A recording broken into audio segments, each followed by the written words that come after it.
In an unexpected twist of fate, a feared and all-powerful ruler from a war-torn world is reborn as a defenseless infant in a medieval fantasy realm. The moment he opens his eyes, he sees a man and woman gazing down at him with warmth and joy, their expressions filled with admiration. They marvel at how he resembles both of them, celebrating his arrival as their newest family member. The father, Reynolds, excitedly names him Arthur and immediately tries to get him to say Papa. The mother, Alice, chuckles, reminding him that the baby is far too young for that. As the two parents playfully fuss over their child, Arthur lies there in stunned silence. He doesn't recognize these people, nor does he understand why they're acting like they belong to him. If what they're saying is true, then it means he perished in his previous life and has been reborn, memories intact. Staring up at the vast night sky, Arthur struggles to comprehend how the feared conqueror of nations has been reduced to something so fragile. It's humiliating. And the worst part? He actually needs to be burped like a helpless baby. The sheer indignity of it is unbearable. Not that his new existence is entirely unpleasant. His parents are genuinely affectionate, clearly overjoyed by his presence. But that doesn't make him feel any less uncomfortable. The constant diaper changes are irritating, and a lingering paranoia nags at him. He is vulnerable, unable to defend himself if someone were to attack. The only thing he can do to reassure himself is clench his tiny fist. Reynolds notices and chuckles, thinking it's adorable. He gently places his finger in Arthur's hand, calling Alice over to witness how much their son loves him. Meanwhile, Arthur is still trying to adjust to his body, and in the middle of all his struggling, he accidentally soils himself. Alice steps in to handle the mess, and the embarrassment is so overwhelming that Arthur nearly sheds a tear. He wants to believe this is all just a ridiculous nightmare, but the reality is clear, this is his new life now. Still, things take an unexpected turn when Arthur notices something strange. Reynolds suddenly enhances his strength with what seems like a supernatural force. In an instant, his body surges with energy. Then Alice follows, effortlessly using a glowing power to heal him. Arthur has never seen anything like it. Magic didn't exist in his previous world, so watching it unfold before his very eyes is nothing short of mesmerizing. He wants to grasp everything, but for now, he knows he must grow stronger first. Later, Reynolds ventures into the forest and takes down a creature using his enhanced abilities. Not long after, a few of his companions arrive to spend time together. Back to our young protagonist, since there isn't much else for him to do, he starts carefully observing everything around him. Every small detail matters, and he absorbs as much knowledge as possible. If there's one constant in any world, it's that information is a powerful tool. Reynolds eventually returns home from his hunt, and Arthur begins to question whether carrying weapons is common in society. If so, that must mean the world beyond is dangerous enough to require it. This only reinforces his resolve. He must grow stronger quickly because survival depends on adaptation. There's so much he wants to ask, but his body isn't ready for that yet. Still, amidst all this frustration, a part of him feels content. His new family gives him moments of warmth, something he was never allowed in his past life. Back then, peaceful nights were a luxury he couldn't afford. Constant threats were part of the job, and every night brought another risk. But now, for the first time, he feels something close to tranquility. Gradually, he grows accustomed to it. As days, weeks, and perhaps months go by, Arthur learns to crawl. His first destination? A mirror, to check just how good he looks. Once he gains full control over his body, he starts sneaking out of bed whenever his parents aren't watching, always heading straight for the library. There, he eagerly flips through book after book, hungry to learn about this world. That's how he discovers that the continent he was born into is called Dicathan. It consists of 3 kingdoms: the Darv Kingdom, home to dwarfs, the Elenoir Kingdom, hidden deep in the forests and ruled by elves, and the Sapin Kingdom, where humans live, including Arthur himself. Unlike his previous world, where power was taken by force, this monarchy follows a line of succession. Once Arthur understands the basics, he shifts his focus. He wants to unlock the secrets of magic, and in the most unexpected yet endearing way. He reaches up and grabs a book from the shelf, eager to learn more. As he flips through the pages, he instinctively compares this world to the one he left behind. His previous life was technologically superior, built on industry and innovation. This one, however, operates on a different foundation: magic, or as it's called here, mana. According to the book, mana isn't a universal gift. It's inherited through bloodlines and manifests in only a small fraction of the population, roughly 1 in 100. It exists in 2 primary forms: augmentation, which strengthens the body using mana, and conjuration, which allows for energy-based abilities with limitless potential. As he reads, he recalls the healing magic his mother used earlier. The realization strikes: she must be a conjurer. The book explains that all mana users possess a mana core, which typically awakens during adolescence. Mastering its use is what separates novices from full-fledged mags. The concept reminds him of something familiar from his old world, a force akin to ki. Yet, despite the similarities, he's uncertain whether this arcane power will be an effective weapon for him. Regardless, he decides to test it. He concentrates, trying to summon even the faintest trace of energy from within. Just as he begins to feel a shift, Alice swoops in out of nowhere, scooping him up like a prized treasure. At first, he panics, thinking she might have sensed his attempt. But no, it's worse. She declares, with absolute certainty, that he has soiled himself. The unmistakable odor confirms it. As Alice carries him off to be cleaned, he silently despairs. Being stuck in this powerless body is nothing short of a nightmare, and the indignities keep piling up. He swears to himself, once again, that he will gain strength, no matter what. Later, Alice sits down to document his growth in her journal. She's genuinely pleased with his rapid development, but something still weighs on her. He hasn't smiled. Not even once. That thought lingers longer than she expects, leaving her unsettled.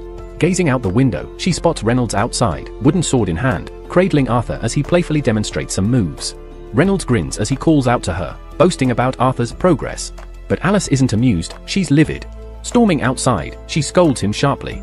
It's far too early for him to be handling weapons, she snaps. Reynolds attempts to defend himself, but it's pointless.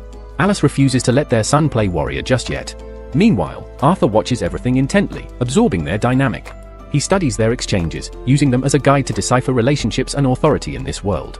He begins to suspect something interesting, perhaps in this new land, women truly hold all the power. Later that day, Alice takes Arthur to the market, and every little thing amazes him. Every sound, every sight, every object feels like an entirely new discovery, especially since half of these things didn't even exist in his previous world. The real highlight, though, is witnessing magic up close. It alone makes the entire trip worthwhile. On the way home, as drowsiness sets in, Arthur reflects on how much his family has been there for him. When they finally reach the house, Alice carries him straight to his room, speaking softly about how proud she is of his curiosity, how he sneaks out of bed just to read or gets excited every time they visit the market. She laughs, saying he might take after Reynolds and run off to explore the world, though, deep down, she hopes for him to have a quieter, safer life. That evening, Arthur watches Reynolds practicing magic in the yard. At first, he's thrilled, eager to learn by watching. But when Reynolds only lifts a few small rocks, Arthur's excitement fades. Before he can feel too disappointed, Alice reassures him that Reynolds is just getting started. Sure enough, moments later, Reynolds channels more mana and begins displaying incredible skills. Arthur quickly realizes his father is an augment, someone who enhances their physical abilities with mana. The idea excites him, making him imagine all the things he'll be able to do once he develops his own mana core. Just as he's lost in thought, Alice picks him up, reminding him it's bedtime. On the way to his room, he spots a book on the shelf and immediately reaches for it, pleading to read. At first, Alice resists, but seeing his eyes light up, she gives in, letting him read for a bit. Flipping through the pages, Arthur recalls everything he's learned so far, all the steps he needs to form his mana core. Determined, he closes his eyes and starts channeling mana, drawing energy toward a single point. His parents assume he's fallen asleep, but suddenly, a powerful explosion shakes the house. Without hesitation, Reynolds shields Alice, taking the full brunt of the blast across his back. Though injured, he quickly ensures Alice is unharmed before both of them rush toward Arthur's room, only for their hearts to nearly stop at what they see. Arthur is floating in midair, descending gently as if it's completely natural. In that breath-stopping moment, the ceiling above begins to crumble. Too young to react in time, Arthur is vulnerable, but his parents leap into action, shielding him from the falling debris. Overwhelmed by relief, the three of them burst into tears, and for the first time, Arthur truly feels the unwavering love and protection of his family, a warmth so different from the isolation of his past life. The realization moves him deeply, and for the first time, he cries, not out of sorrow, but out of something much more profound.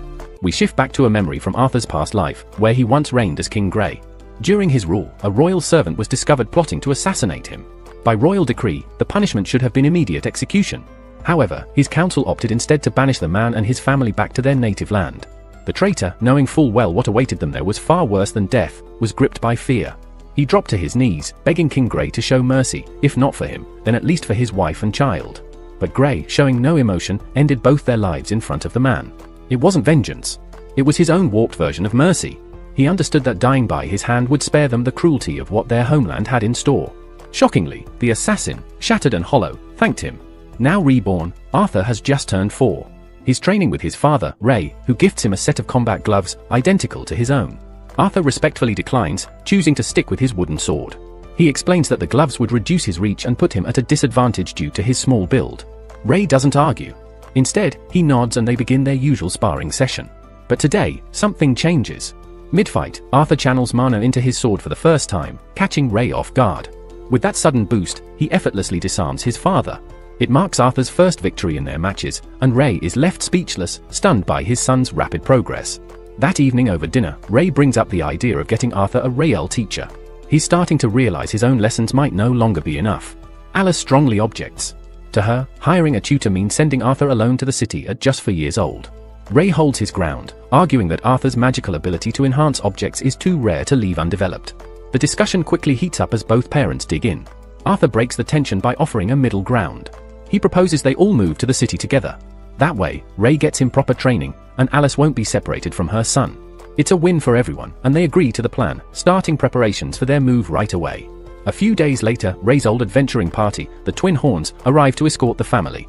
Arthur greets them politely, prompting their leader, Adam, to reintroduce himself. He jokes that Arthur probably doesn't remember their last meeting. But Arthur does, clear as day. It was the time he accidentally destroyed their house with a magical mishap. The Twin Horns had helped rebuild their home, and that's when Arthur overheard that his parents had once been part of the group. After Adam finishes, Angela rushes in and hugs Arthur so hard it nearly knocks the air out of him. Durden, the group's tank, notices and kindly intervenes, easing Arthur out of her grip. That's when Arthur sees a girl silently observing him from the top of the carriage. She has a calm, unreadable expression. Her name is Jasmine, and she says nothing, just watches him closely. Arthur is momentarily captivated by her gaze.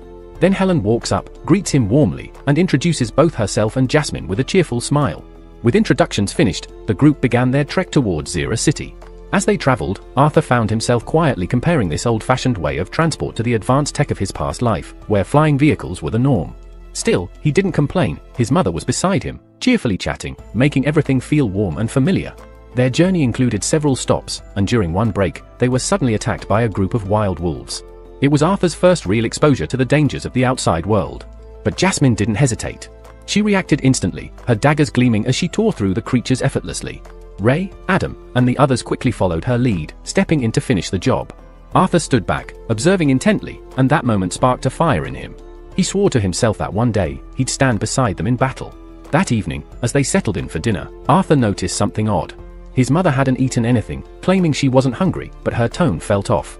When she spotted a wound on Ray's arm, she moved without a second thought, placing her hand over it and beginning to heal. The moment her magic activated, the group's energy shifted. Everyone fell silent and alert, subtly creating a barrier around her from any potential onlookers. It was then Arthur began connecting the dots.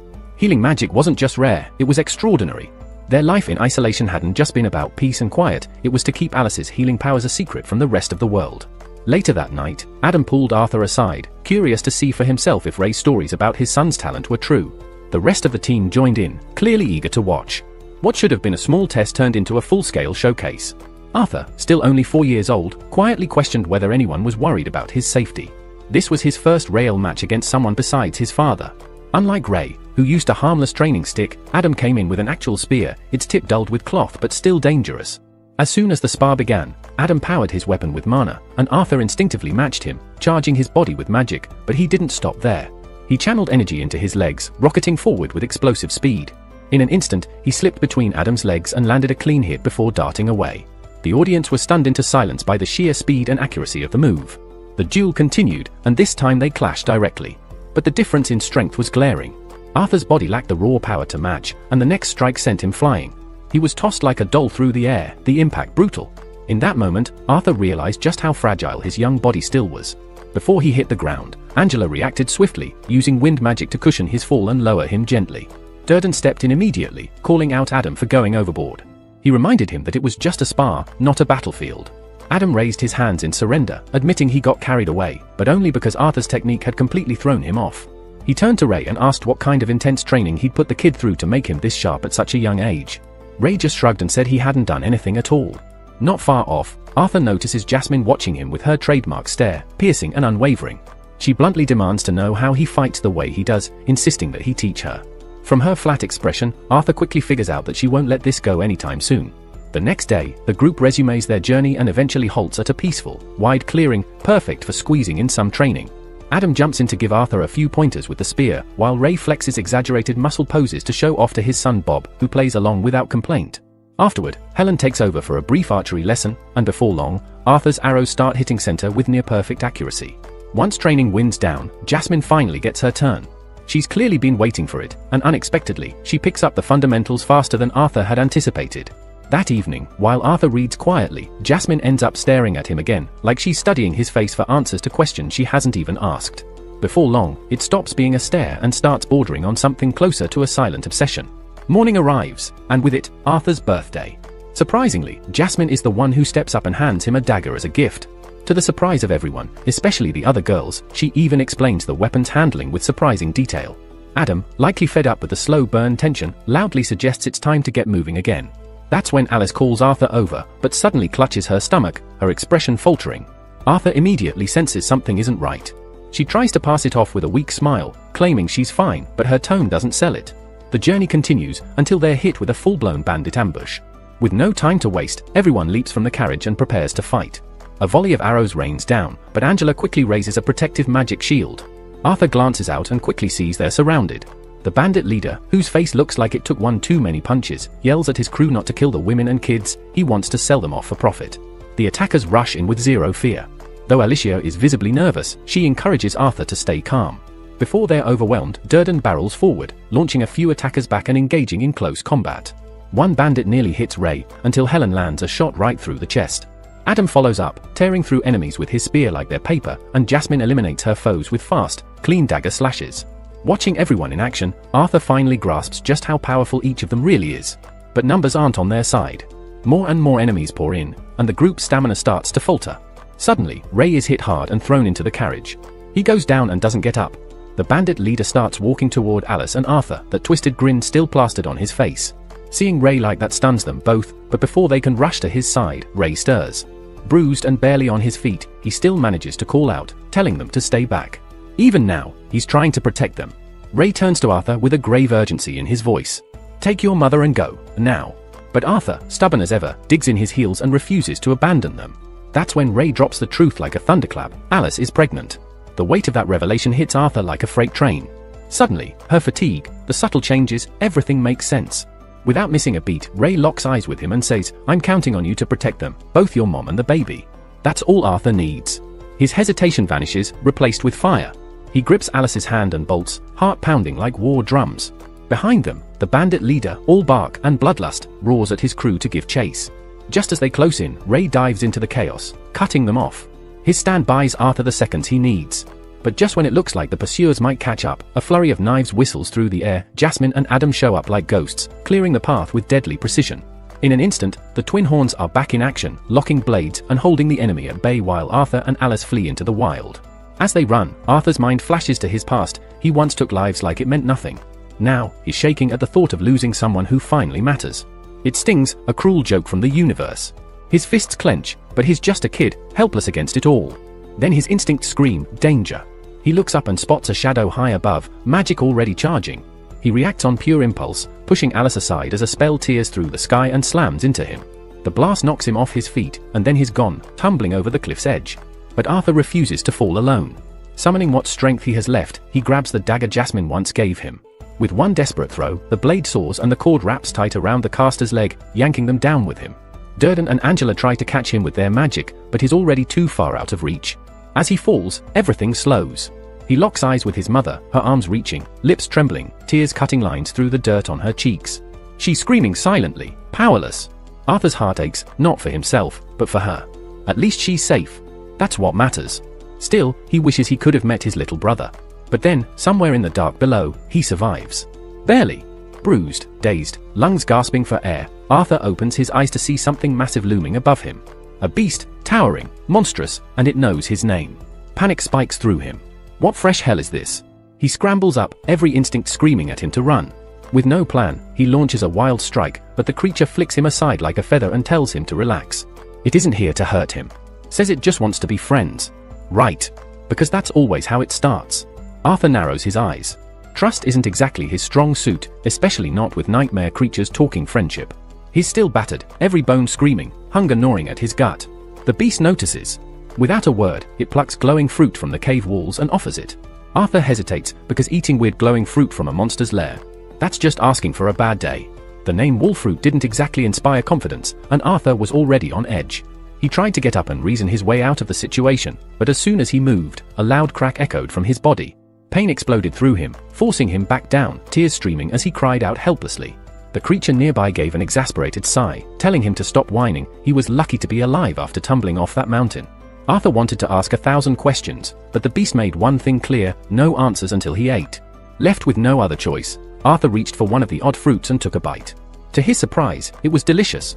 Before long, he was devouring them in handfuls like a starving child at a banquet.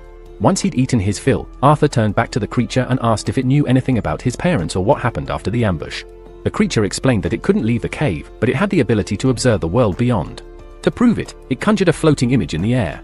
Arthur watched, stunned, as it showed his parents defeating the attackers and leaving days ago. Tears welled in his eyes again, but this time they were from joy. His parents were safe. He thanked the creature sincerely, and realizing he'd be stuck here while he recovered, decided to let his guard down a little. The creature introduced herself as Sylvia. Despite her fearsome appearance, she showed nothing but kindness and patience.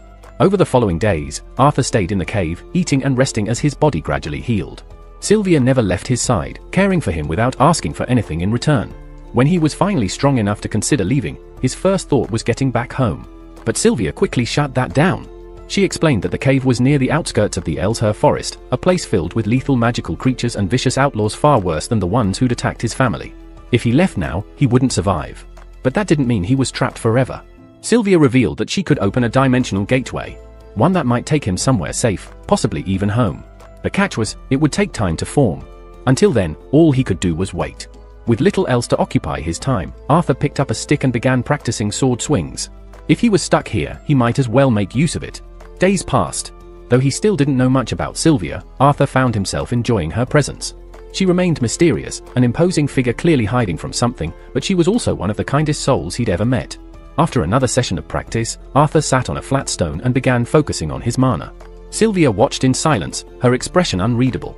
For someone so young, he already had a mana core, but his technique was unrefined, clearly self-taught. Without saying a word, she raised her hand. Instantly, mana spiraled into her palm with incredible control. Arthur could barely believe what he was seeing, not just spell casting, but mana collection mid-cast. If that kind of control was possible, then mastering it meant true power. Just as Arthur was about to ask Sylvia to teach him, she paused and glanced his way. Before she gave him any knowledge, she needed to know what he intended to do with such power. He hadn't really considered it before, but as she asked, a memory came rushing back, one that still burned in his mind. Those bandits, the way they nearly took everything from him. The helplessness he felt as his family stood on the brink of death. Without hesitation, Arthur blurted it out. He wanted that power to erase anyone who threatened the people he cared about. Sylvia didn't take kindly to that answer. Without speaking, she stepped forward and flicked him on the forehead, sending him reeling. Then she told him bluntly that she'd never pass on such a skill to someone with that kind of mindset. Arthur, confused and holding his forehead, couldn't quite grasp what was wrong with wanting strength to protect those he loved. To him, it made sense, especially after what he'd been through. Sylvia leaned in and softly placed a single finger on his forehead. Her voice was calm as she told him that the same finger could have crushed his skull, or, like now, could simply rest there with care. Then she asked, which feeling would he rather carry with him?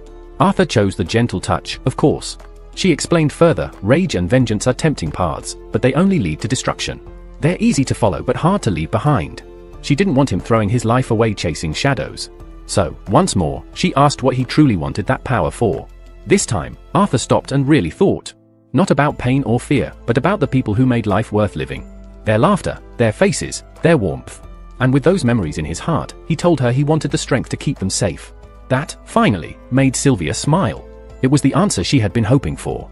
Meanwhile, outside the safety of the cave, another presence crept closer, something eerily similar to Sylvia. It had been hunting her, and now it had arrived. In his past life, Arthur had been a king, but not one with real control. The council held the reins. He had merely been a weapon, a tool used to wage wars and silence opposition. That role had left him bitter and hollow.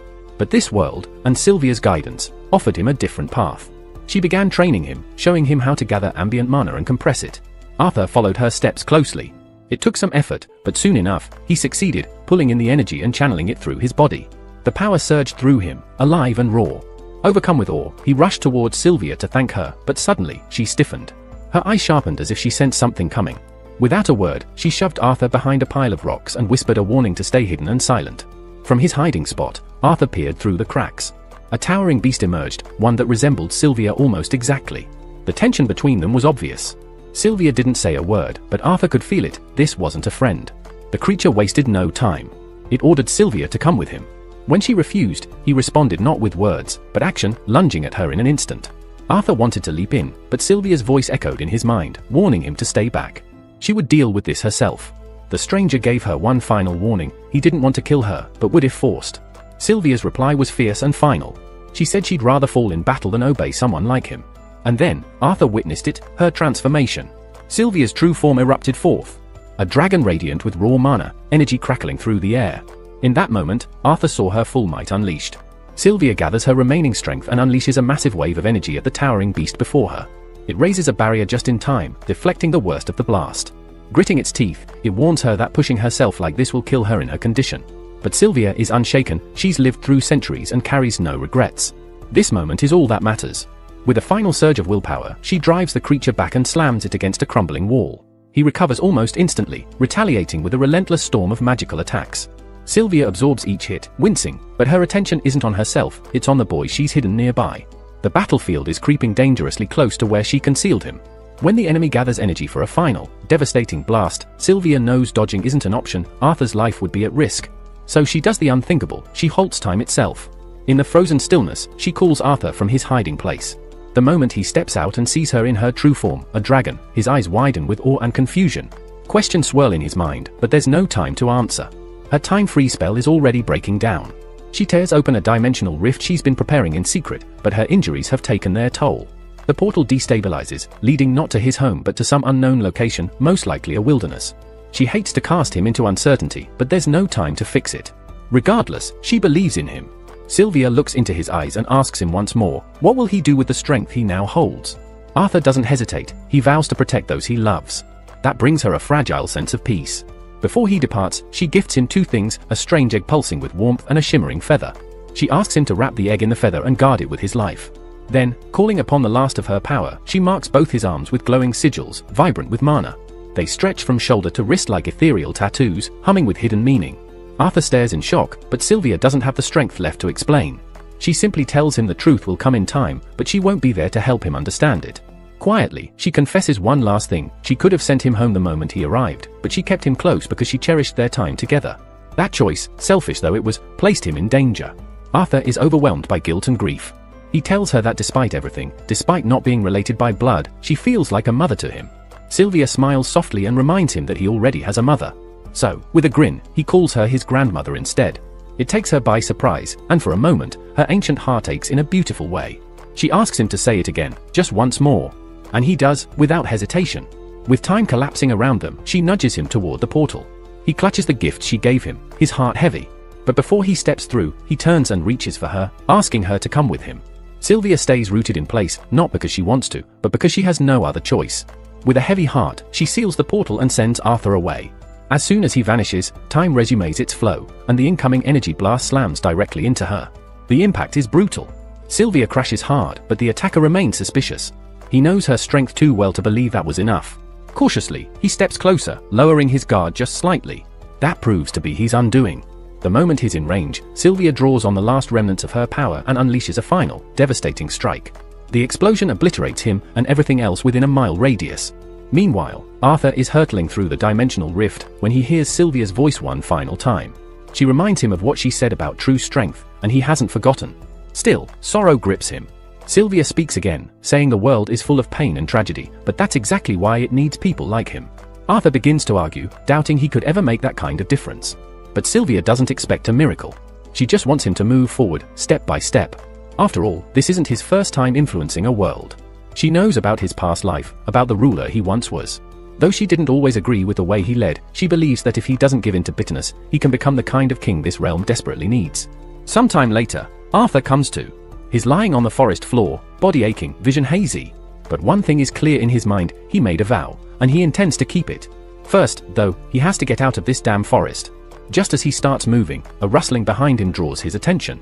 Then a scream rips through the trees. A child's voice, high-pitched and terrified.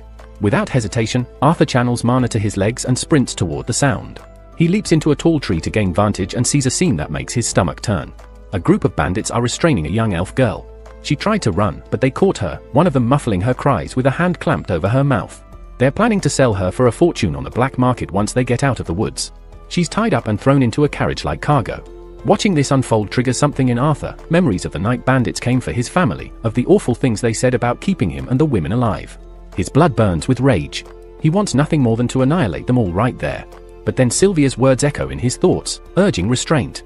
He forces himself to breathe, to think. Rushing in now could get the girl killed. So he waits, blending into the shadows. The bandits eventually get moving again, and Arthur trails them silently until night falls. Once they stop to make camp, he crouches nearby, still weighing his options. Then he hears one of them laughing, talking about how elves are his favorite and how they might sample her before the sale. That's it. Arthur's done waiting. He still needs the cover of full darkness, but his mind is set.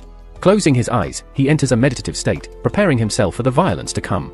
Once the sky turns dark, Arthur opens his eyes, calm and alert, and begins laying out his strategy. Nearby, he notices several horned wolves bound by heavy chains, an odd sight, since wild creatures like these wouldn't typically tolerate humans. A second glance shows they're wearing enchanted restraints, likely forced into compliance. Arthur sees potential in that. He picks up a few acorns and lightly tosses them toward the wolves to rile them up. The beasts begin to howl, their noise breaking the quiet night and pulling the attention of the camp. The gang's leader snaps at one of his men to go shut the wolves up before they cause more trouble. Grumbling, the man obeys, walking over and roughly kicking one of the animals to silence it. That's Arthur's opening. He conjures a blade from raw mana and silently drops behind the distracted bandit. With one smooth motion, he ends the man where he stands. Moving quickly, Arthur takes his weapon. Another thug steps over to investigate the noise, but Arthur meets him halfway, springing onto his back and slashing his throat before he can react. 2 down. But Arthur is already feeling the strain. He knows he doesn't have the energy for a drawn-out fight. Another bandit approaches, wondering why no one's returned. Arthur strikes first, aiming for a critical hit, but misses the mark. The man cries out, Arthur's stealth advantage is gone. The boss of the gang instantly picks up on the situation. He sees Arthur and realizes it's a young mage causing all the chaos. That changes things. He figures the boy might fetch a good price, maybe even more than the elf girl. With that, he channels energy into his limbs and charges. Arthur dodges and counters with a kick, but the leader shifts away easily. Arthur flings his knife in desperation, but the man catches it midair, then uses the moment to slam Arthur down hard. He seizes Arthur by the ankles, holding him up with a cruel smirk. Mocking him, the man says a kid has no chance against grown strength. And Arthur doesn't argue. He knows brute force won't win. So he stops trying. Drawing in his remaining magic, he sends a fireball straight into the man's leg. While he reels in pain, Arthur doesn't hesitate. He drives the knife into his skull, ending the fight. Only one remains, the bandit who'd been injured earlier. Arthur finishes him off quickly. Then he heads to the carriage. Inside, the girl is still blindfolded, unaware of what just took place. Arthur gently reassures her that everything's fine now, that she's safe. She tells him her name is Tessia. As he helps her out of the carriage, he tells her she can go home now. But she catches sight of the blood on his hands and starts to panic. Arthur isn't surprised. Anyone her age would be shaken by that scene. To spare her from seeing more, he tells her to stay put while he handles the mess. He walks off and quickly hides the bodies from view. When Tessie asks what happened to her captors, Arthur avoids the grim details and simply says they won't be coming back. She doesn't press him further. Arthur grabs her belongings from the bandit supplies, hands them to her, and starts to leave. But just as he turns, she grabs his arm, begging him not to abandon her. She's terrified, afraid of being left alone in the forest, where anything could happen. Arthur asks if she at least knows how to get home. Tessie responds that she has a rough idea of the direction, but no clue how far it is. Arthur doesn't like the idea of veering off course, but leaving her alone isn't an option either. She wouldn't last a day out here. In the end, he agrees to escort her back to her village. As they prepare to leave, Arthur glances at the wolves that had been held by the bandits. He briefly considers riding them to speed up the journey, but he has no idea how to handle wild animals. Better not to take the risk. Tessia, on the other hand, insists on freeing them by removing their enchanted collars. Arthur cautions her that they might attack once unbound, but she doesn't seem too concerned. She's lived in this forest her whole life and feels a sense of duty to protect its creatures.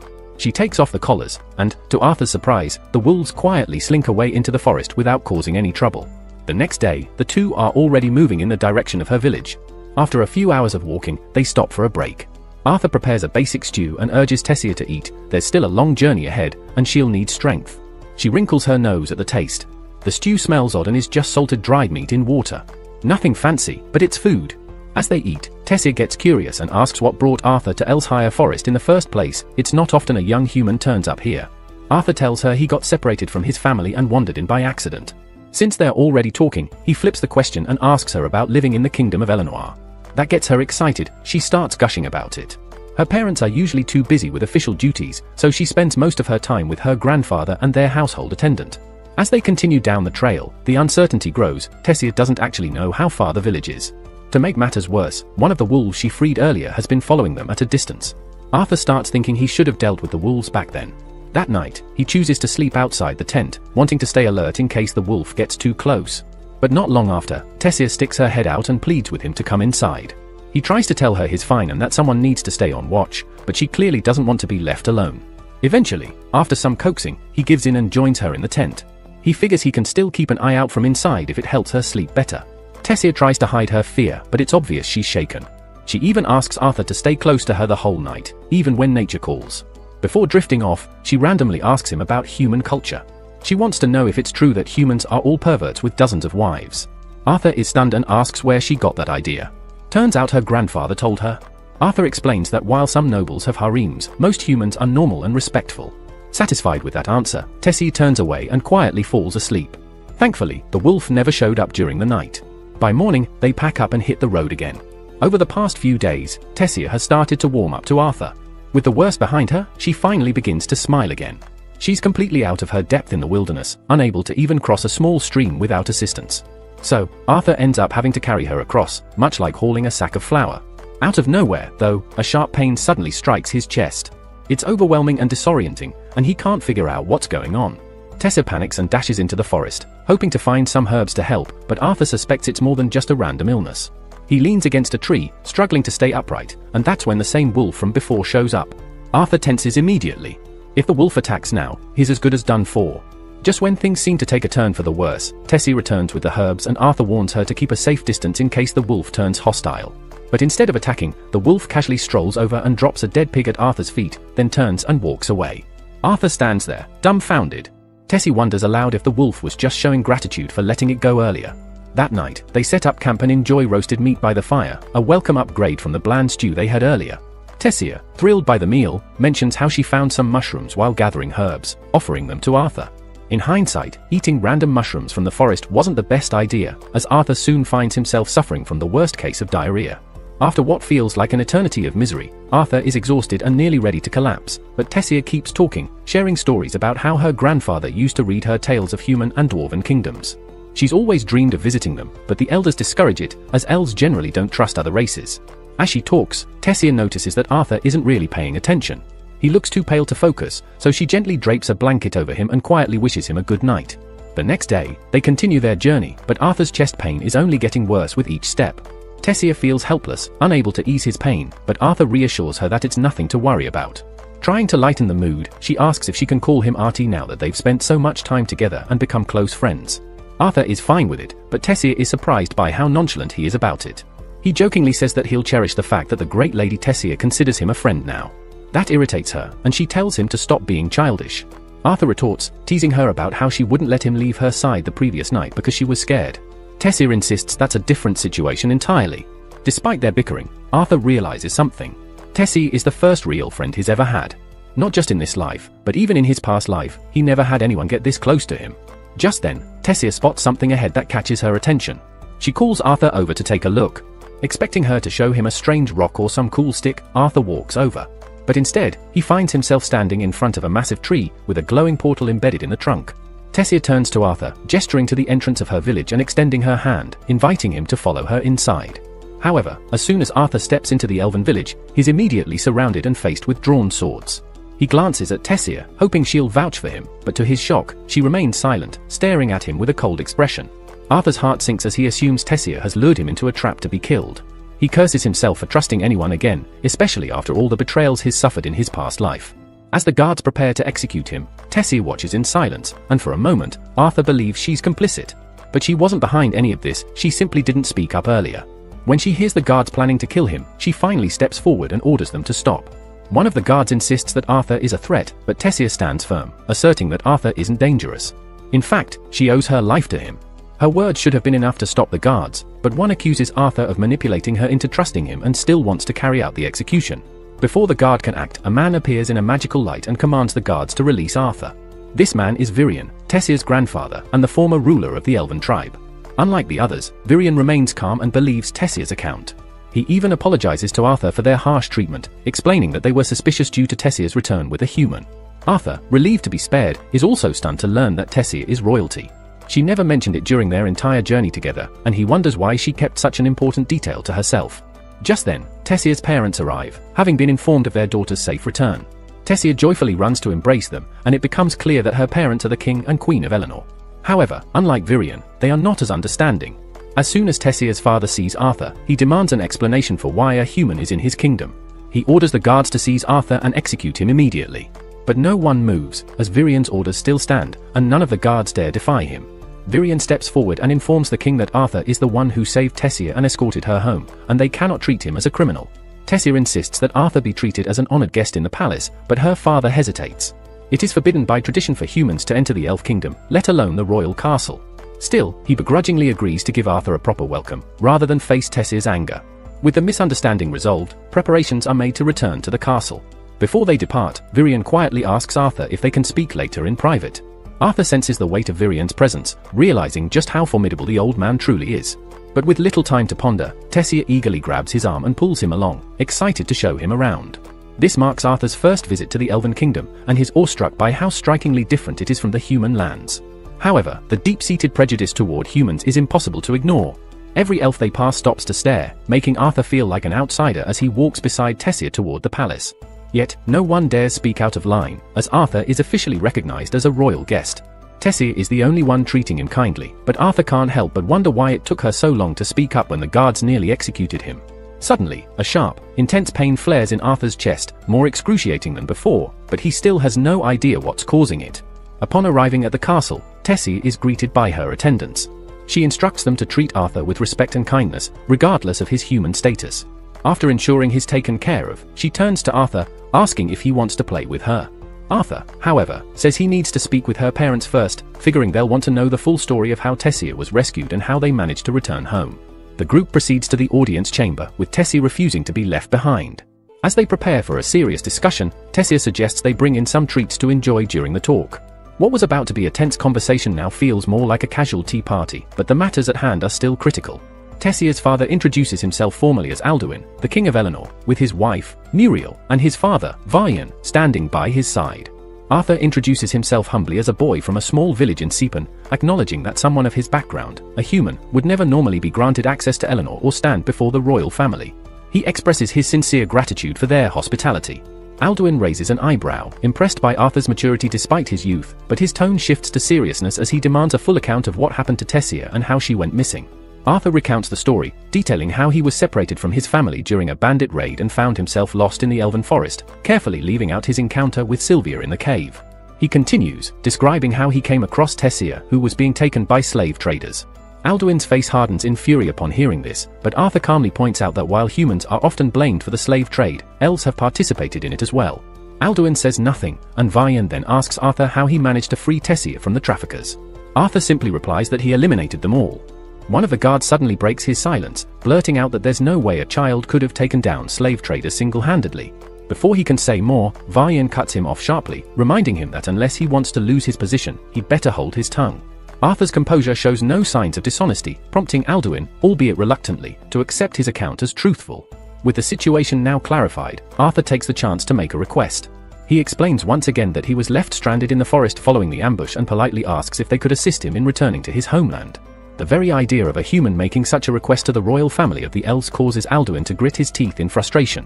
However, considering Arthur ensured Tessia's safe return, it seems only fair to repay his act of goodwill. Refusing him would also mean dealing with Tessia's inevitable outburst, a situation Alduin has no desire to face. With a reluctant sigh, Alduin agrees to help, but he also informs Arthur that the teleportation gate leading to Sapin is currently inaccessible.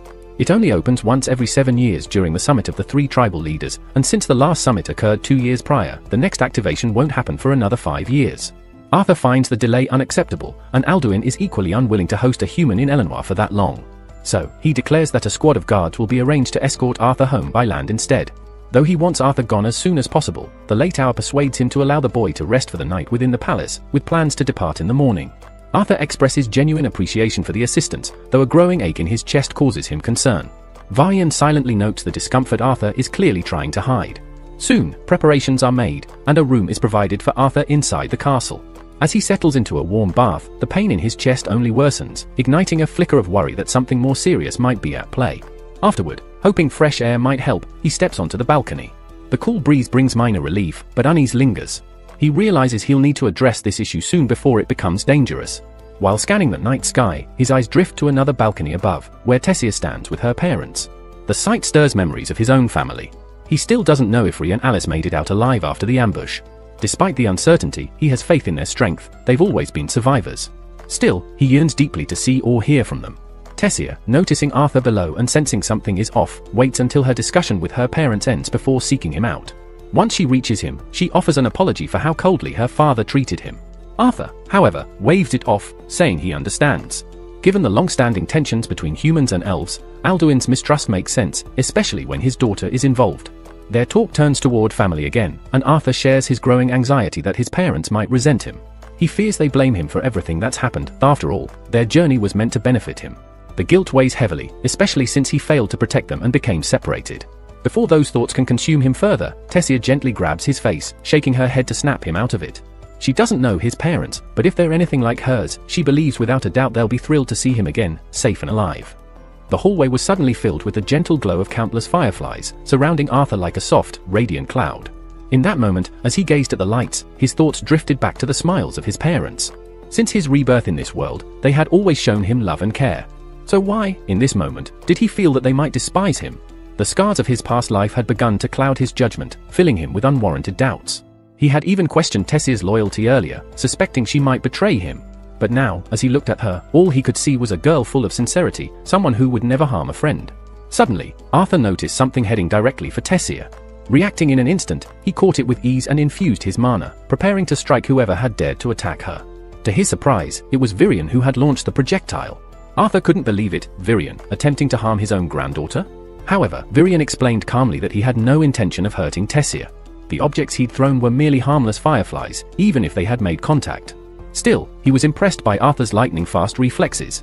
Virion's reason for the test was simple. He wanted to verify the strength Arthur had claimed to possess, the strength he had used to defeat the slave traders. And now it was clear that Arthur had not been exaggerating. Tessia rushed over, pleading with Virion to stop teasing Arthur, but Virion's true intention was not to mock him. He had noticed something odd about Arthur and wanted to test it further with a friendly duel to gauge his true abilities. With a wave of his hand, Virion conjured a sword for Arthur and gently moved Tessia to the side to ensure she was safe. Arthur accepted the challenge, charging forward with his blade in hand. He swung at Virion, but the older man was too swift. Even with his enhanced speed from mana, Arthur couldn't land a hit. As Arthur thought he saw an opening, Virion effortlessly shattered his sword with a simple gesture. A shard of the broken blade flew toward Tessia, and in a split second, Arthur threw the remains of his weapon to protect her. Without hesitation, he surged forward, wielding only his raw mana, yet Virion met him with an overwhelming aura of power. Virion's strength was far beyond Arthur's, leaving him with little chance of victory. But Arthur wasn't the type to back down. Despite being thrown back by Virion's force, Arthur pressed on, and in a rare moment, he landed a blow to Virion's forehead. It didn't cause harm, but Virion was genuinely impressed that Arthur had managed to slip through his defenses. Virion was eager for another round, but before they could continue, Tessia pinched him playfully and scolded him for picking on Arthur. Arthur reassured her that it was fine, even admitting that it felt like an honor to spar with someone as powerful as Virion. At that moment, Virion revealed his true purpose. He wanted to take Arthur as his pupil. Arthur was taken aback and asked if Virion was serious. Virion, never one for jokes, asked again, this time directly, would Arthur accept his offer. Arthur hesitated, unsure of what to say, especially since he still hadn't figured out how to contact his parents. Virion, sensing Arthur's concern, assured him that if that was the issue, he knew a way for Arthur to speak with his parents immediately. Arthur was intrigued, but before he could respond, a sharp pain suddenly pierced his chest. Virion, sensing the cause, explained that Arthur had inherited the will of a beast. Unless he accepted Virion's offer, the beast's power would eventually claim his life. And with that, episode comes to an end. Don't forget to subscribe so you don't miss what comes next. Arthur found himself frozen, unable to move a muscle.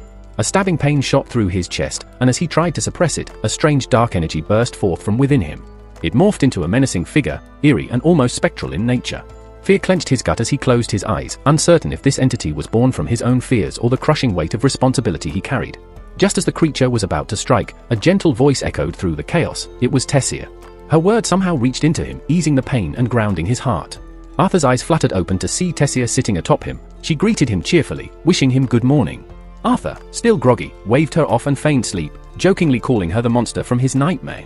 Tessia smirked but got straight to the point. Her grandfather was waiting outside. Arthur ignored her until she forcibly yanked him from bed, nagging him to fix his messy hair. He quipped back that her hair looked like a wild tangle, comparing her to a mythological creature. As Arthur began changing, Tessia asked whether he truly intended to stay. Arthur, half joking, half serious, replied that he hadn't decided yet, calling her princess. Tessia, clearly annoyed, reminded him for the umpteenth time not to use formal titles between friends and pinched his back as punishment. She warned him she'd lose it if he did it again. Arthur laughed it off, thinking she was already pretty angry, and wondered just how much worse it could get. Once dressed, Arthur followed Tessia outside the grand estate. Near the carriage, Alduin could be seen arguing with Vian, trying to persuade him not to let Arthur remain. Alduin and his wife Mariel clearly held strong bias against humans, a sentiment that wasn't exactly new. But Vian was unfazed, brushing off the protests and making it clear that his mind was made up. He trusted Arthur. Overhearing the exchange, Tessia stepped in to defend Arthur again, reminding them all that he had saved her life. Alduin responded tersely, admitting he was thankful, but not enough to accept a human into their sacred domain. Vian had heard enough. He silenced his son with authority, reminding him that even as king, Alduin lacked the wisdom to lead without prejudice. With that, he motioned for Arthur and Tessia to board the carriage. As the carriage rolled forward, Tessia dozed off against Arthur's shoulder. Vian noticed and told Arthur to let her rest, explaining she'd woken early due to the significance of the day. It would determine Arthur's path moving forward. He then sighed, confiding that Tessia had lived an isolated life. Despite being surrounded by people, she had no real friends. Everyone who approached her had tried to use her in some way. That's why she'd grown wary, keeping her distance from others.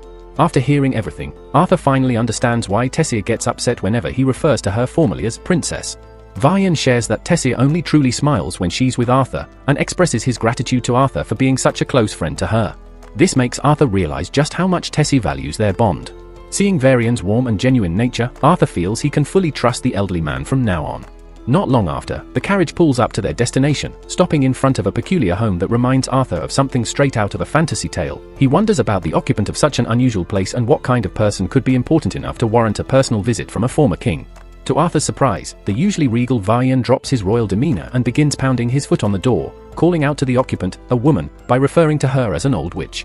When there's no response, Vian presses his ear to the door, only to be suddenly launched backward as the door swings open forcefully. A cranky old woman stands there, scolding him for yelling when she could hear him just fine. Picking himself up, Vian introduces her to Arthur and Tessia as Renia Darkassin. He explains that she's a talented mage, one capable of helping Arthur with his request. Arthur, relieved and respectful, expresses how honored he is to meet someone of her caliber. Renia appreciates his manners and welcomes them inside. Once in, Arthur scans the room but sees nothing beyond a plain bucket filled with water. Curious, he asks how she intends to help him reach his parents without any magical tools or equipment in sight. Renia explains that she's a seer, a rare type of mage who can glimpse into moments of the past and future. She attempts to use her powers on Arthur, only to be startled by how little she can actually see, remarking that he is unique. Arthur clarifies that he doesn't want to see the future, he just wants a way to send a message to his parents and let them know he's okay. Understanding his wish, Renia tells him to look into the water's reflection and concentrate on his parents. As Arthur follows her instructions, she casts her magic, allowing him to glimpse into the lives of his mother, Alice, and his father, Ray. Arthur sees them sitting together, quietly eating lunch, their eyes still full of sadness. Today is Arthur's birthday, and they're both still grieving the son they lost. Ray, who now works as part of the city's security force, lives with Alice in a mansion, caring for her and the child she's expecting. As emotions overwhelm them, Arthur speaks, his voice reaching through the magic. He reassures them that he is alive and safe in the land of the elves. Though he can't come home yet due to something affecting his body, he promises he'll recover and return. He urges them to stop blaming themselves for what happened and assures them that he's doing everything he can to be strong. After ending the call, expressing his love to both of his parents, Alice embraces Ray tightly, overwhelmed with joy that their son is alive and well. Arthur notices the emotional toll this has taken on his family, his father's eyes glistening with tears, and makes a silent vow to grow stronger so they never have to suffer like this again. With resolve in his heart, he asks Virian to become his mentor. However, Arthur's journey to training isn't without resistance. The idea of him living in the elven city stirs unease, especially for Alduin and Mariel. Having a human in their midst isn't something that brings comfort to many. To address the matter, Virian and Tessia go to speak with Alduin again. Tessia defends Arthur passionately. She reminds her father that this boy, whom they now hesitate to welcome, has saved her life not once but twice. She argues that turning him away would only show that elves repay kindness with hostility. Alduin remains unmoved, insisting that the well-being of his people takes precedence, and he doubts they will accept a human among them. Virian steps in as well. Though he has never taken on a student before, he assures Alduin that asking Arthur to become his disciple was not a decision made lightly. Virian's belief in Arthur should speak volumes. Torn between his daughter, his father, and his duties as a ruler, Alduin finally agrees to let Arthur remain. Still, Alduin voices one lingering concern: how the rest of the elves will react. He asks who will take responsibility if something goes wrong. Without hesitation, Virian says he will. Satisfied, Alduin and Mariel step outside to officially greet Arthur. Alduin addresses Arthur directly, acknowledging his prior harshness. He explains that it wasn't personal, it was the result of deeply rooted prejudice toward humans. Arthur notices a visible shift in Alduin's demeanor. The same man who had once rejected him now offers a sincere welcome. Alduin's affection for his family clearly drives his actions. He extends his hand to Arthur in a rare show of acceptance. But Tessia decides to take it further. She proposes to her father that if he's truly at peace with Arthur staying, he should allow her to take Arthur into the city for a proper tour. Given that the entire city likely already knows of Arthur's extended stay, Alduin sees no reason to refuse. Tessia beams and grabs Arthur's hand, eagerly leading him through the city. Arthur is captivated by his first real glimpse of the elven capital. The people, their attire, and their customs are all new to him. Tessia excitedly points out a popular shop known for its fruits and snacks, urging him to hurry so they can beat the crowd. As they make their way there, an elf deliberately bumps into Arthur. Being polite by nature, Arthur brushes it off and apologizes, but the young elf sneers at him in disgust. The boy hurls a comment, claiming that Arthur's human presence has defiled him. He continues, stating that no matter how much Virion wants Arthur in their city, he'll never be truly accepted, because to them, he's just a human. Normally, Arthur wouldn't dream of acting out in a playful way here, but ever since spending time with Tessia, he's picked up a few childish traits, and now seems like the perfect moment to let them shine. When another boy approaches, warning Tessia that hanging around someone like Arthur could tarnish her image, Arthur listens with mild amusement. The boy introduces himself as Faereth Ifsar, proudly revealing his noble background, and promptly offers to escort Tessia home. Tessia immediately calls him out on how inappropriate that was, but Arthur has something far more entertaining in mind. With a mocking bow, he purposefully mispronounces Faereth's name as Ivysaur, twisting it into something embarrassing. Tessia quickly catches onto his joke and can't help but laugh, while Faereth clearly realizes he's being ridiculed. Trying to save face, and clearly offended, Faereth throws down a challenge, a duel. It's an unusual demand in the middle of the city, and the surrounding adults all pause to witness what's about to unfold. Turning it down would mean Arthur is admitting defeat and would shame both Viron's name and even the royal family, so despite Tessia's insistence that it's unnecessary, Arthur accepts. Faereth smugly asks Tessia to act as referee, and the match is set. Charging in with confidence, Faereth tries to prove himself. But Arthur lands a single strike that knocks the noble flat, his eyes rolling as he crashes to the ground. Tessia shows no surprise. She had warned him earlier that Arthur wasn't to be underestimated, and since he ignored her, she figures he got what he deserved. Without skipping a beat, Tessia grabs Arthur's hand and urges him to flee the scene with her. He laughs and runs beside her. As days pass, Arthur becomes more comfortable with Tessia and enjoys being around her. They start spending more time together, sharing meals, going on outings, and even reading side by side. Whenever an elf tries to mess with him, Tessia is there in an instant to back him up. After one of their outings, she stands by a railing and chats with him. His official training is set to begin the next day, and she's curious about how he feels. She notices something off in his expression and gently asks if something's bothering him, maybe he's doubting whether he still wants to go through with it. Arthur recalls a recent talk with Viron. During that conversation, Viron reminded him how alone he really is in this unfamiliar land, no family, no close allies. Still, Arthur chose to stay and grow stronger here. But Viron made one thing clear, the path ahead will not be easy. What lay ahead would test him more than anything he had ever faced. Still, he understood that enduring the trials and learning from them would shape his future. Viron gave him one final chance to walk away, asking if he truly wanted to continue. He confirmed that he did. Viron told him to ignore the ache in his mana core for the time being. Then, turning toward Tessia with a spark of energy, he expressed his excitement about beginning their training the next day. He admitted that while he'd been through many difficult moments, even fighting alongside his father, none of it could compare to what he was now preparing for. Yet, he remained confident that he would rise to the challenge. Tessia extended her hand as well, pledging to give it her all. He was momentarily confused. What exactly did she mean? Tessia clarified with a grin, she would do her absolute best not to fall behind and to match him step for step. She didn't want him to get too far ahead. He smiled, silently accepting the challenge. The next morning marked the official start of their training. Standing before Viron, he listened carefully as the path ahead was laid out. As the training began, he reflected on how life in the Elven Kingdom moved at a different pace, faster, more intense. Though he'd only been here a short while, he was already learning and evolving. He had chosen to remain, believing it was the right path to secure his destiny. Even though the details of his journey were still unclear, one thing was certain, he believed in the brightness of his future. I genuinely hope the best for him and can't wait to see where this journey leads. Time passed, and even Tessia had made great strides in her mana control. One morning, she came to wake Arthur, who wouldn't get up at first, so she used a little magic to do it. Startled, he shouted in protest, asking why she didn't wake him more gently.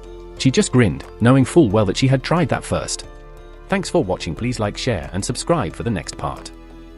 Arthur and Tessia step outside just in time to see Viron heading off for a scheduled gathering. Arthur's curiosity is piqued as he wonders about the nature of this meeting, but Tessia quickly shifts his focus, proudly revealing that she's made him a burger.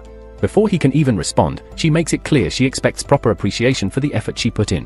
While eating, Arthur mischievously downplays the burger by calling it bang average, clearly trying to rile her up, and it works.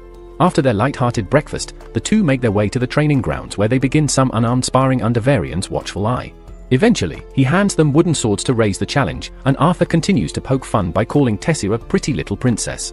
Tessia, amused but competitive, vows to beat some humility into him. As the two grow more comfortable with their wooden blades, Varian shifts gears and begins to introduce a deeper lesson.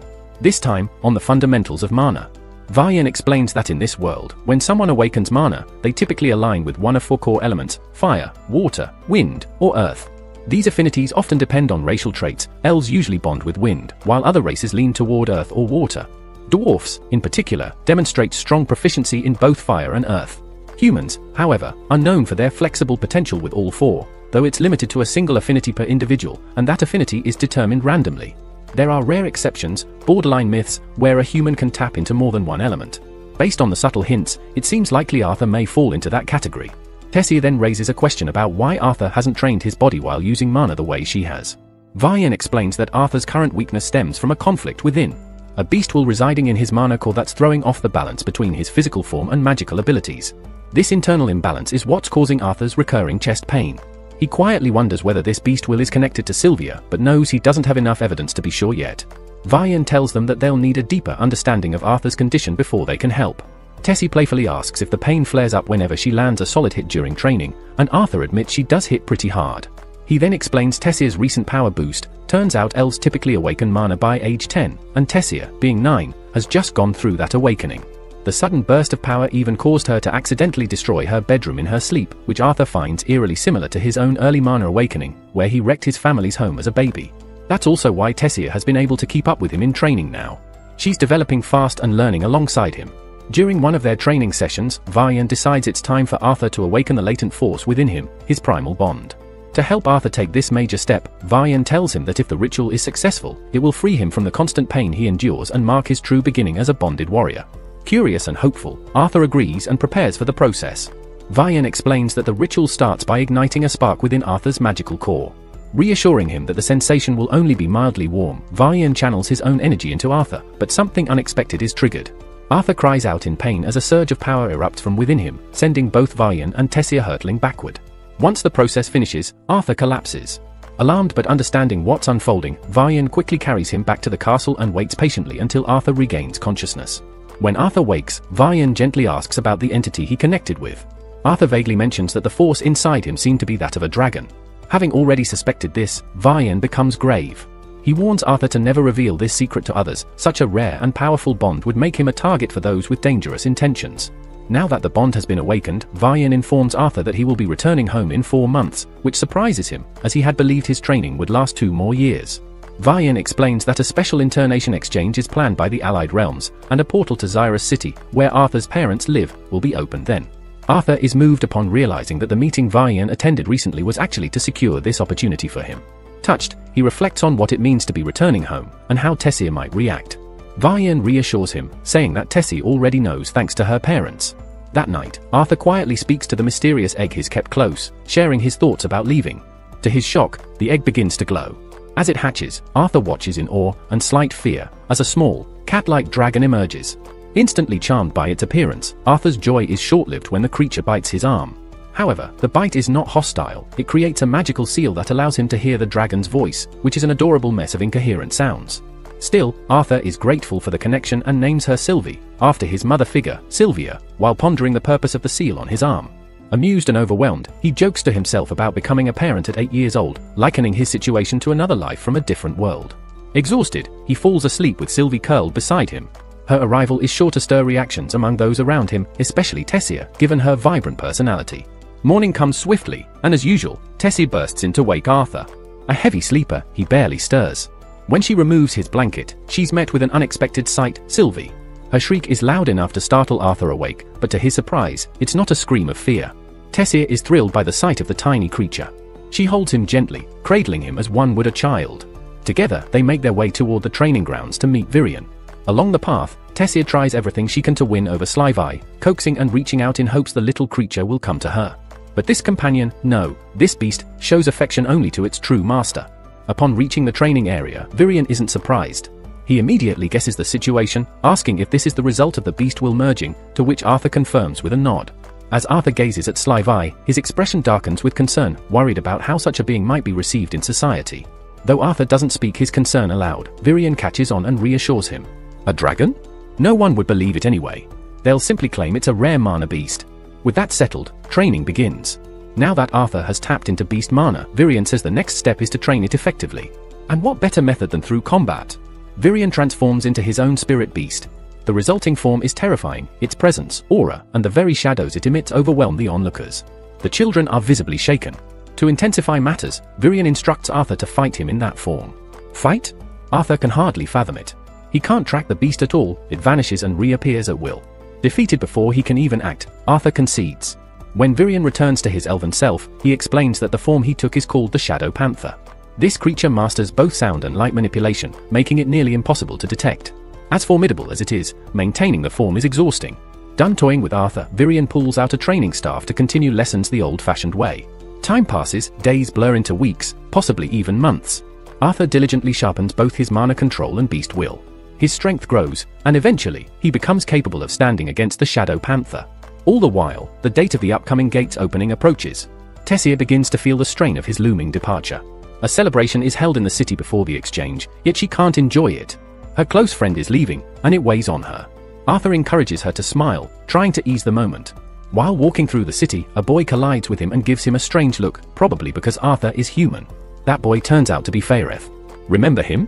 He's the same elf who once challenged Arthur to a duel and lost after a single strike. He walks up, asking if Arthur remembers him. Arthur honestly replies that he doesn't. Can you blame him? Faereth didn't leave much of an impression.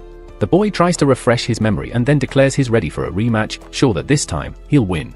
The outcome? Just like before, Arthur strikes, and Faereth is down again. Tessie reminds Arthur of who the boy is, prompting Arthur to extend a hand in greeting. Surprisingly, Faereth accepts it. All he ever wanted, he says, was to be Arthur's friend. He was disappointed when Arthur never offered friendship before. They talk for a bit, and Arthur learns Faereth will also be participating in the exchange program. Faereth adds that all noble children will be attending. He's unaware of her decision since Tessia hasn't mentioned anything yet. He glances her way to ask if she'll be joining, but Faereth interrupts, saying she won't, claiming they wouldn't want the delicate princess getting lost again. Delicate? That's definitely not the right word for Tessia, especially given how powerful she truly is. Naturally, hearing that lights a spark in her. She decides to prove him wrong, launching a punch that sends Faereth soaring into the air, crashing down like a ball bouncing off a castle wall. He loses consciousness instantly. I've never witnessed a royal strike their own subordinate before. That's a first. As the situation escalates, Arthur quickly grabs her and pulls her away. Once they're alone, he cautions her that a princess should maintain her image and not lash out at her people. But she couldn't care less, her mind is overloaded, especially now that Arthur is leaving and Faereth just walked into his own blunder. She vents her frustration, accusing Arthur of abandoning her and acting like her father, lecturing her. In irritation, she calls him an old man and storms off. She rushes to her room and breaks down in tears.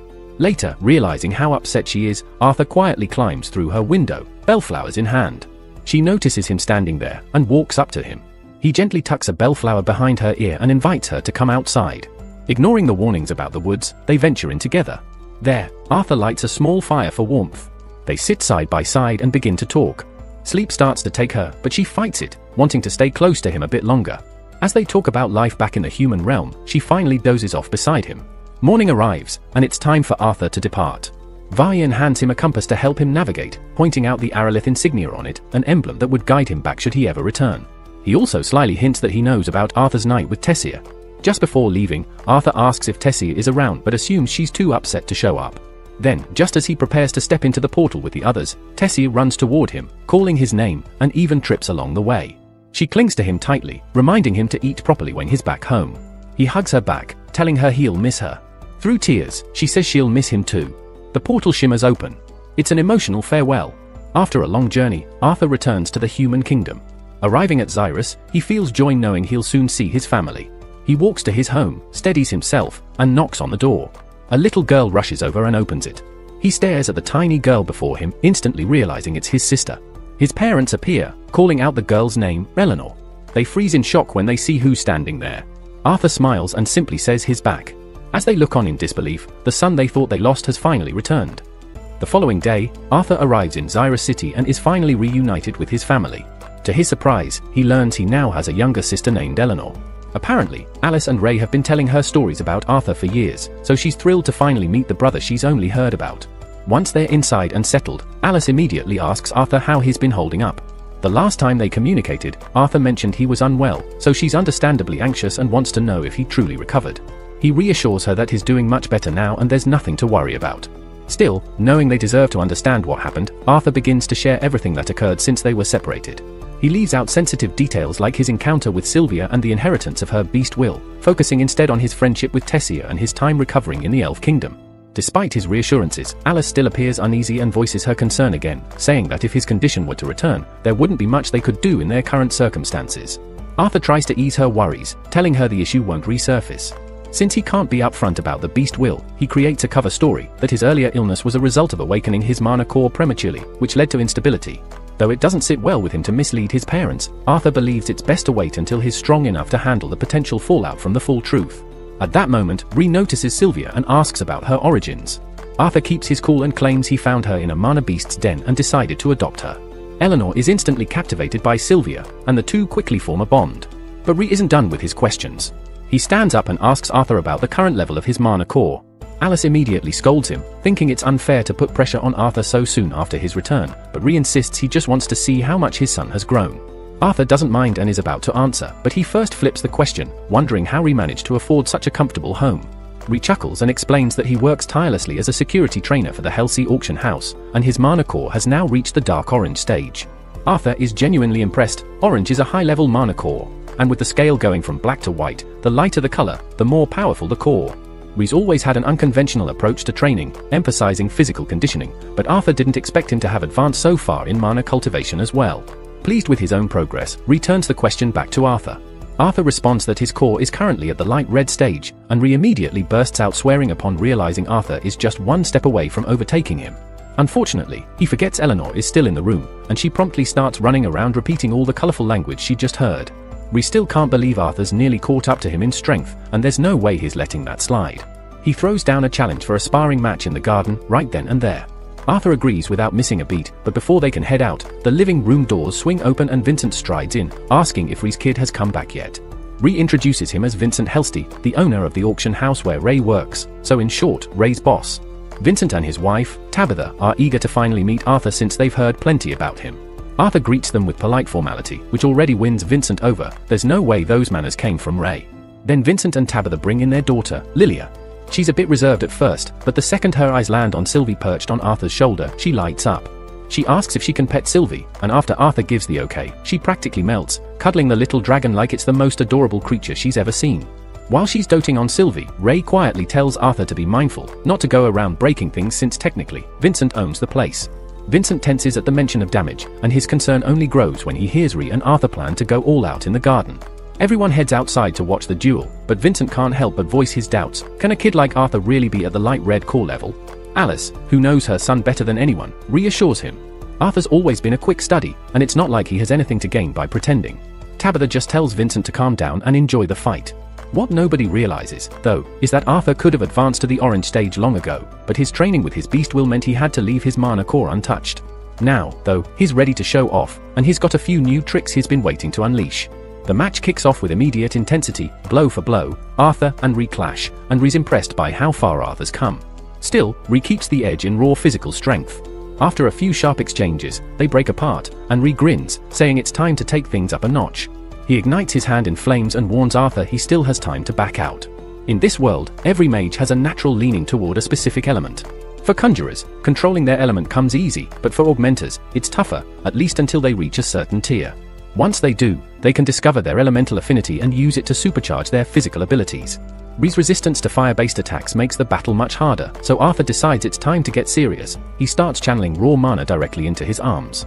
When they collide again, the gap between them narrows, but Ree's overwhelming force still sends Arthur flying. Still, all the combat experience Arthur retained from his previous life made his training under Virion incredibly efficient. He had already mastered fire magic early, and once he did, Virion pushed him to go further, beyond ordinary elemental manipulation. Arthur concentrates his mana once more, and this time, sparks crackle along his limbs as he begins generating lightning. Ree is taken aback. He didn't expect Arthur to be using a high-tier variant of fire magic, but Arthur isn't stopping there. While maintaining the lightning, he also draws water from a nearby fountain, curving it stealthily behind Ree to strike from an unexpected angle. Ree barely deflects it in time, but now he's completely stunned. Arthur is handling both fire and water magic at the same time. Overflowing with pride, Ree pulls Arthur into a hug, asking where he learned such skills and if he's hiding even more abilities. Arthur admits he only recently started experimenting with lightning and still has a long way to go in mastering it, but he's making steady progress. That's when Eleanor comes running onto the field to check on them both, while Vincent and Tabitha remain frozen on the sidelines, utterly speechless. Because really, no average child could ever accomplish what Arthur just demonstrated. That evening, everyone gathers for dinner, and Vincent keeps raving about Arthur's performance. Ree laughs, saying he's known Arthur was special ever since he awakened his mana at age 3. Vincent nearly spits out his drink, because that's just unheard of. Most mags don't awaken until around 8. Then again, they also don't typically demolish their homes during the process. Ree can't help but burst into laughter at the memory, though he ends up tipping back in his chair from laughing too hard. Right after, Vincent rises and suggests Arthur should apply to Xyrus Academy. Ree hadn't really considered it before. Xyrus usually caters to elite and well-connected mags. But Tabitha agrees with Vincent and says they'd even cover Arthur's tuition, convinced his talent will take him far. Alice looks unsure, since their families already received so much from them. And now they want to pay for Arthur's education too. Plus, Arthur's just 8, and Xyrus typically only accepts students starting at 10. But Vincent's already ahead of the game. He explains that he personally knows the Academy's director due to his line of work, and if he talks to her, he's confident he can secure a special exemption for Arthur. Before any decisions are made, though, Arthur finally speaks up. He points out that it would have been appreciated if someone had actually asked for his input before making such a big decision. Today is the first time he's been reunited with his family, and he'd like the chance to enjoy that before anyone starts talking about sending him off to school. With that, he rises from the table and starts wandering through the corridors, though admittedly, he's still not too familiar with the layout of this place. A moment later, Lilia calls out and warns him that if he keeps going in that direction, he'll end up getting lost in the basement. She offers to show him a better route, and with nothing else on his plate, Arthur agrees and follows her. She brings him to one of the lounge areas where the household staff usually relax. Everyone there immediately greets Lilia, since she's a frequent visitor. Even though Arthur only just arrived today, they already know who he is, especially after he accidentally torched the garden during his earlier sparring match with Ray. Arthur apologizes for the trouble, but no one seems upset. Lilia then asks Maria if there's any leftover duck, and there is, but Maria jokingly tells her to watch how much she eats, teasing that she's been putting on a few pounds lately. One of the maids then quietly tells Arthur that Lilia often drops by when she's feeling overwhelmed. Her parents have been pushing her hard to awaken as a mage, subjecting her to constant training. While Lilia does genuinely want to master magic, the unrelenting pressure builds up, and sometimes she just needs to catch her breath away from it all. Later that night, Arthur spends some peaceful moments with his parents, who are still overjoyed to have their son back. Although he looks quite different now from the last time they saw him, they know deep down he's still the same child they raised. With his potential, it's obvious he's destined to be a great mage one day, but even if he wasn't, their love for him wouldn't change. As much as they'd love to keep talking, they know Arthur must be exhausted, so they rise to say goodnight. Before they leave, though, Ray pauses to touch on what Vincent mentioned earlier. He admits it might have seemed a little forceful, but everything Vincent said came from a place of genuine care. And to be clear, no one's going to make Arthur attend the academy unless it's something he truly wants. The next morning, Arthur rushes downstairs when he hears some familiar voices.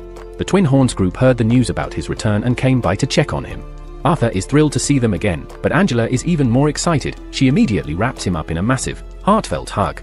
After Angela finally releases him, Arthur shifts his focus to the rest of the group. But before he can say much, Jasmine approaches and begins gently checking him over. It might look odd from the outside, but she's simply making sure he didn't come away with any lasting wounds. Once she's satisfied that he's okay, she pulls him into a brief, heartfelt hug and apologizes. The guilt of not being able to protect him when he got separated from the group still lingers, so seeing him safe now is a huge relief. Soon after, everyone settles down and starts reconnecting. Arthur is surprised to learn that the Twin Horns had been staying in the city of Atiston for a while. They had picked up a decent contract there but had to return to the capital due to another assignment. Listening to their adventures makes Arthur realize how little he really knows about the kingdom of Sappan, or Dikafan as a whole. The idea of becoming an adventurer seems like an amazing way to explore the world, but it also comes with the reality of leaving his loved ones again. And he's not sure he's ready for that. Thanks for watching. Please like, share, and subscribe for the next episode. A few days go by, and we find Arthur in his room, focused on refining his control over his beast will. During his training, he makes a shocking discovery: he can momentarily stop time. The catch? He can only hold it for a few seconds, and each use leaves him utterly drained. This leads him to question whether it's worth putting himself through this much strain for an ability he barely grasps. But then he remembers his purpose: to protect those he cares about. That's enough to push him forward. Before anything else, though, he realizes Syl reeks. Without hesitation, he scoops her up and brings her to get cleaned. She's not thrilled about bath time, but Arthur isn't about to let her foul up their lavish surroundings.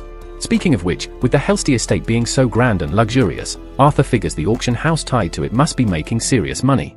That said, he doesn't actually know much about their operations.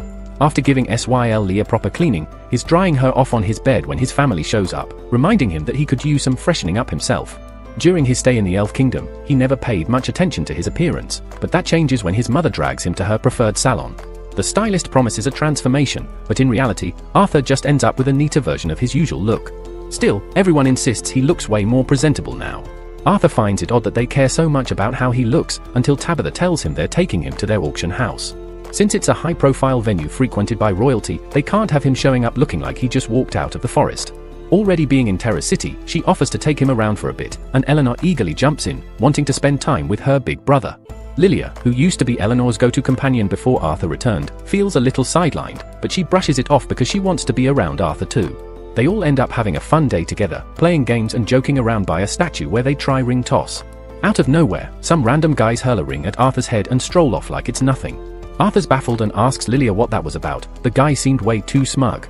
She explains they're students from Cyrus Academy, and because of their uniforms, people around here treat them like they're some kind of aristocracy.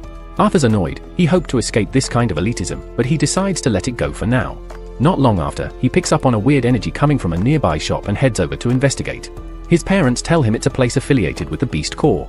Arthur is completely taken aback. He had no idea that beast cores could be bought or sold. Back in the elf lands, that kind of trade just didn't exist, but apparently, it's commonplace in the human territories. Tabitha explains that beast cores can significantly enhance a mage's strength, and those containing a beast's will can fetch up to 100 gold coins on the market. To put that in perspective, that amount of gold could support Arthur's entire family in comfort for more than 200 years.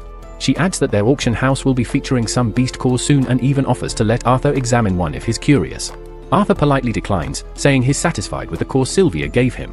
That's when Lilia suddenly chimes in, asking her mother if she can get one too. Tabitha immediately shoots down the idea, pointing out that beast cores aren't magical shortcuts to awakening. On top of that, she says they're far too expensive for someone Lilia's age.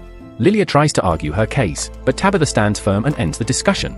Later on, the group stops at a small cafe to grab a meal, but Arthur notices Lilia hasn't shaken her frustration. Based on what Tabitha said earlier, it's clear she wants Lilia to awaken naturally and not rush the process, but Lilia's behavior suggests she's feeling pressured or impatient for some reason. Arthur's about to ask what's going on, but when he glances around, he realizes Lilia has disappeared. Even though she had been sitting right next to her mother, Tabitha doesn't seem the least bit alarmed by her sudden absence, even when Lilia wanders off into a sketchy-looking side street. Arthur quickly gets up to follow her, tracking her to a modest-looking magic shop. Inside, Lilia is eyeing a lower-end beast core on display. It looks like she might just have enough pocket money to buy it, but before she can make a move, Arthur steps in and asks if she's really thought it through. He reminds her that owning a beast core doesn't automatically grant magical powers. Lilia shrugs off his concern, insisting she won't know unless she tries. She reaches for the core, but Arthur gently catches her hand, suggesting she think it over more carefully. Lilia pulls away, frustrated, telling him he'll never understand what she's dealing with, not when everything seems to come so easily to him. As she moves back, she accidentally bumps into someone standing behind her, and it turns out to be one of those ex-Iris delinquents they encountered before. She quickly apologizes, saying it was an accident, but the guy clearly isn't the forgiving type. His crew starts getting ready to stir up trouble. The noise draws the attention of the store's owner, who comes out to investigate, but the moment he spots their academy uniforms, he retreats without a word, clearly wanting no part in what's about to go down. With no one to stop them, the ex-Iris thugs decide it's open season, and their first targets are Arthur and Lilia. Lilia instantly ducks behind Arthur, and though he'd hoped to avoid a public confrontation, it's clear these guys aren't interested in a peaceful chat. He braces to shut them down, but just before things escalate, Tabitha and Alice arrive on the scene, firmly demanding that everyone stop using magic immediately. The boys try to brush her off, demanding to know who she thinks she is. Even the shopkeeper rushes out in a panic, pleading with Tabitha not to provoke them, warning they could destroy the store if they felt like it. But Tabitha holds her ground, declaring that if any of them so much as touches the daughter of the Helsty family, they'll regret it. Once the name clicks, panic spreads through the group. The Helsty family is one of the Academy's top sponsors, and if word gets back to the director, they'll be expelled without question. The group quickly backs off and bolts, not wanting to push their luck. Still, one of them throws out a final insult, calling Lilia a spoiled waste, before storming away. Later, everyone returns home and brings Vincent up to speed. He's shocked that things nearly exploded into a brawl with Academy students, but ultimately relieved Tabitha showed up when she did, because with Arthur involved, things could have gotten ugly fast. Lilia quietly apologizes for the trouble, but Vincent reassures her that she didn't do anything wrong. With everything her family's done for the Academy, this won't affect her application. Vincent even tells Arthur there's nothing to worry about either, but Lilia misinterprets it, assuming her father is suggesting Arthur should replace her. Her parents try to clear up the misunderstanding, but she's too overwhelmed by her insecurities and snaps, accusing them of thinking she's a failure. She shouts that she hates them and storms out, leaving the room in silence. Hours pass, and as dinner approaches, Arthur goes to find her, only to discover her room is empty. Vincent had once filled her childhood with stories about the Academy, and Lilia had been excited for years. That anticipation slowly turned to frustration as she waited for her mana to awaken, far longer than anyone had expected. Her parents always told her not to worry, but watching Arthur develop magic so easily made her feel like she was being left behind. Arthur eventually finds her in the staff lounge, sitting alone. He wants to comfort her, but he hesitates, afraid of saying the wrong thing and making it worse. Before he can speak, Lilia quietly admits she's sorry for being jealous. Seeing Arthur's talent draw so much attention from her father hurt, not because she blames Arthur, but because it made her feel like she wasn't enough. Arthur understands all too well what it means to struggle with self-worth, so he gently holds her cheeks and tells her honestly, she is not a failure. He's seen how much effort she's been putting in, and he knows her parents recognize it too. They're proud of her, and someone like him, no matter how powerful, isn't going to take that away. Lilia laughs suddenly, realizing how silly her worries have been. Her father only wants her to become a mage because he believes it will bring her joy. That's why he's been spending so much to help her get into the Academy.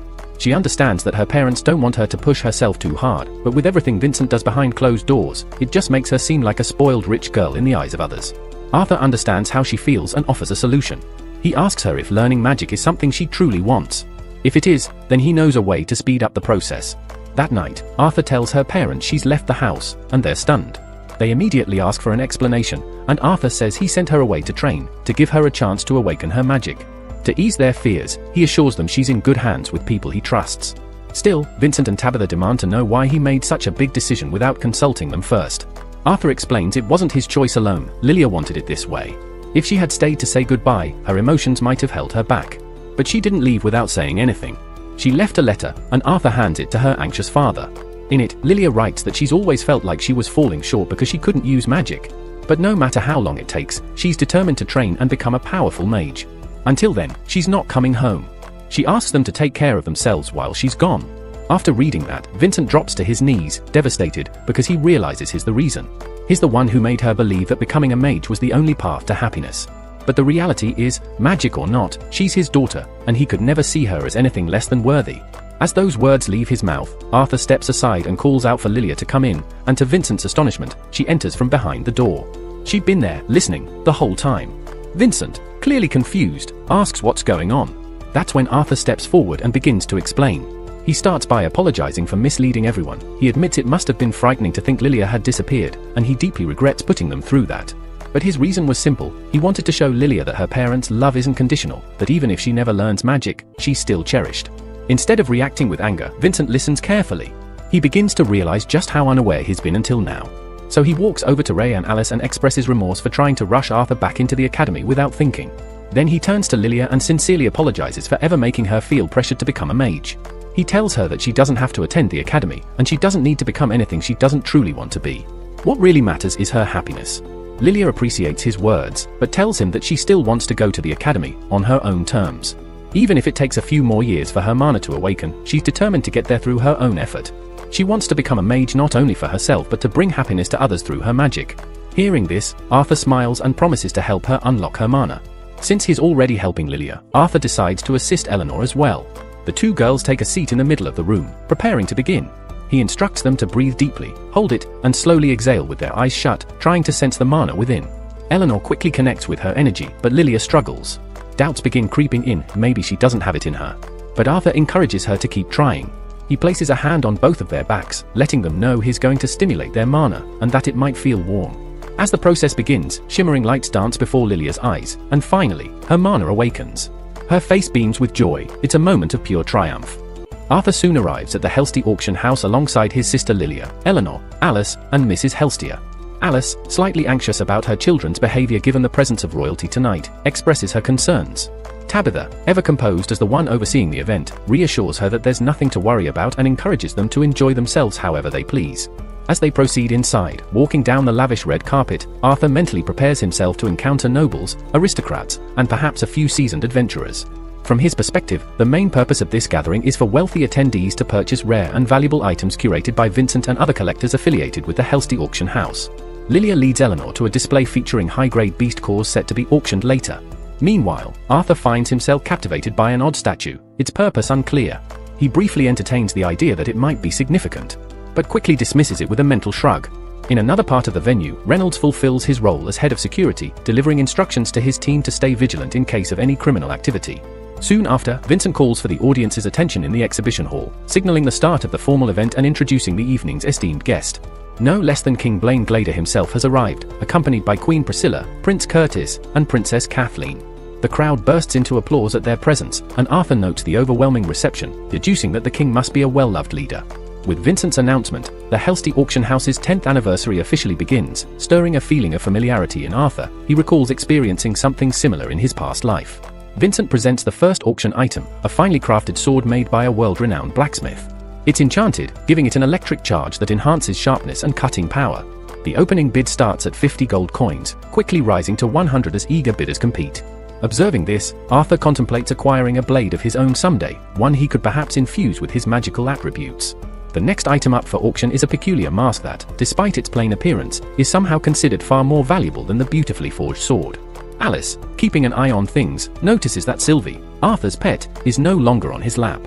She quickly informs him, and Arthur recalls seeing Eleanor playing with Sylvie earlier. Concerned, Arthur steps away to look for her. Meanwhile, Sylvie has wandered into another room, specifically, a chamber where she unexpectedly encounters the royal mage of the kingdom. Back inside the exhibition hall, Vincent unveils the next featured creature, a world lion cub. Like Sylvie, it's a mana beast, and Vincent notes that this cub ranks as an A-class beast, indicating it's incredibly strong, fit to be the companion of someone from the royal family. Fittingly, Prince Curtis, the king's son, expresses his desire to have the cub and asks his father to purchase it for him. With no shortage of wealth, the king agrees without hesitation. Vincent then begins the bidding, hyping up the crowd by suggesting owning such a rare beast could make them legendary tamers. The auction quickly escalates, with bids shooting up to 500 gold. Without missing a beat, the king silences the competition by offering 1,000 gold on the spot. Unsurprisingly, no one challenges that offer, and the king secures the lion cub. Vincent congratulates him and invites him onto the stage, asking in front of the audience what he plans to do with such a rare magical creature. The king shares that while he'd love to keep the cub as his own familiar, he intends to honor his son's wish and gift it to Prince Curtis instead. Curtis thanks his father sincerely, promising to become a skilled beast tamer worthy of the cub. His mother expresses concern that he might neglect his academic duties in favor of bonding with the lion, but Curtis reassures her he won't let her down either. Meanwhile, Arthur suddenly hears Sylvie's distressed cry echoing from a distance. Rushing over, he discovers the king's royal mage looming over Sylvie, clearly bothering the small creature. Taking in the mage's attire and demeanor, Arthur quickly realizes this is no ordinary figure, likely a seasoned conjurer. Not wanting to spark any conflict that might lead to dangerous consequences, especially with the king involved, Arthur approaches carefully, offering an apology before calmly requesting the mage release Sylvie, clarifying that she's his companion.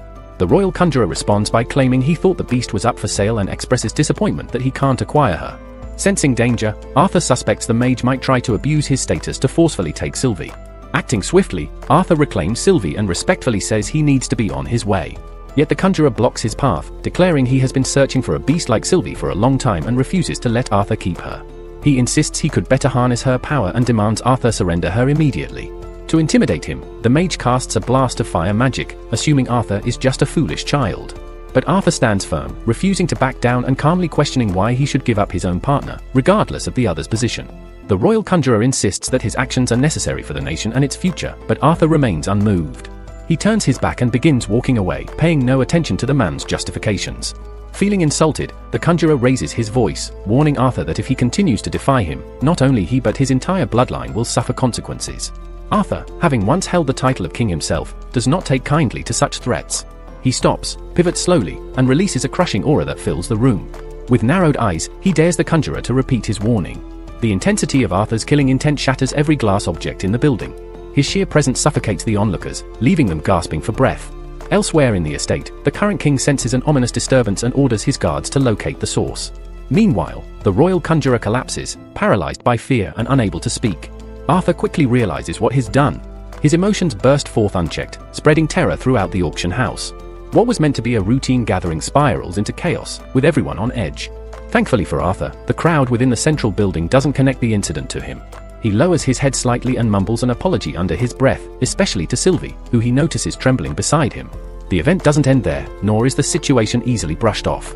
King Blaine contacts Reynolds, questioning if he is truly in charge of security, considering someone had dared to breach their safety. They hold him accountable for failing to protect the royal presence. Just as Blaine is about to pronounce a punishment, Sebastian, the conjurer, intervenes. He assures them that Reynolds is not responsible, arguing that no one was harmed, so there's no need to overreact. It may appear that Sebastian is defending Arthur, but he has another motive entirely. Blaine agrees to Sebastian's request, citing the conjurer's long history of loyalty and service to the royal family. Seeing an opportunity, Sebastian makes his move. He asks for the creature he's been desiring. Blaine, in turn, turns to Reynolds and inquires whether his son would be willing to give up Sylvie. Before Reynolds can answer, Arthur attempts to speak up, but is quickly silenced. Alice even pleads with him to stay quiet. Reynolds responds, clarifying that Sylvie was not provided to Arthur by him, so he lacks the authority to command Arthur to surrender the beast. With no alternative, Blaine addresses Arthur directly. He makes his request, but Arthur gives him a firm and immediate refusal. He makes the request again, a second time, but Arthur still refuses. He reminds Arthur that he is the king, and what he says should be treated as law. But Arthur isn't moved. Law for who? Not for him. On the third attempt, the king changes his tactic. He offers Arthur a lion he just bought, suggesting a trade for Sylvie. The offer only makes Arthur more furious. He steps forward and asks Blaine, "How much would you sell your son for?" Arthur reminds Blaine that he'd earlier claimed he had no intention of giving Sylvie away, not as a gift, and certainly not for money. Nothing they offer will ever make him part with Sylvie. He questions whether Blaine would also put a price on his own children. If everything can be bought, what's the price of Blaine's child? Sebastian, furious now, can't stand that he's being denied, and by a mere boy. In his rage, he commands his knights to execute Arthur. But as they close in, Arthur fights them off with force. Sebastian still doesn't take Arthur seriously. He mocks his soldiers, calling them useless for failing to defeat a child. Then he raises his staff to cast fire at Arthur. But before the spell can be released, Arthur freezes the entire hall. Everyone is locked in place, except Arthur and Sebastian. Arthur begins walking toward him. Sebastian, frozen in fear, threatens him with consequences, trying to shout for help. Arthur tells him it's pointless, no one can hear him now. Sebastian collapses in terror. Arthur approaches and touches his leg. Instantly, it shatters. Then Arthur speaks to him through the will, sending a clear warning, "Stay away and never cross this line again." Sebastian is trembling. He can't comprehend how a boy could be this powerful. Once Arthur finishes, he releases the freeze, and everyone returns to motion. But the effort takes a toll. Arthur collapses from exhaustion. His mother rushes to him in panic. Several days pass before Arthur finally regains consciousness. He reflects on what happened, realizing he had frozen time, even if just for a few seconds. The act had drained him entirely, showing that he still isn't strong enough to wield that power freely. He wonders what happened after he blacked out. Just then, Alice enters the room. She's overjoyed to see him awake and immediately runs to hug him, asking how he feels. He says he's fine but wants to know what ended the conflict. Alice explains that after he collapsed, they did everything they could to revive him. The doctors assured her he would wake up soon, but she had been overwhelmed with worry. She had already lost him once, and the thought of losing him again was too much to bear. Arthur feels guilty for putting her through that and apologizes. Later, she decides to take him along to the market for a walk. She's unsure if he's strong enough yet, but Arthur insists he's okay. While exploring, they come across a brooch. Alice thinks Eleanor will love it, so they decide to buy it. She offers to buy him more things, but he hesitates, not wanting to burden her financially. She reassures him, explaining that she has her own money and it's not a problem.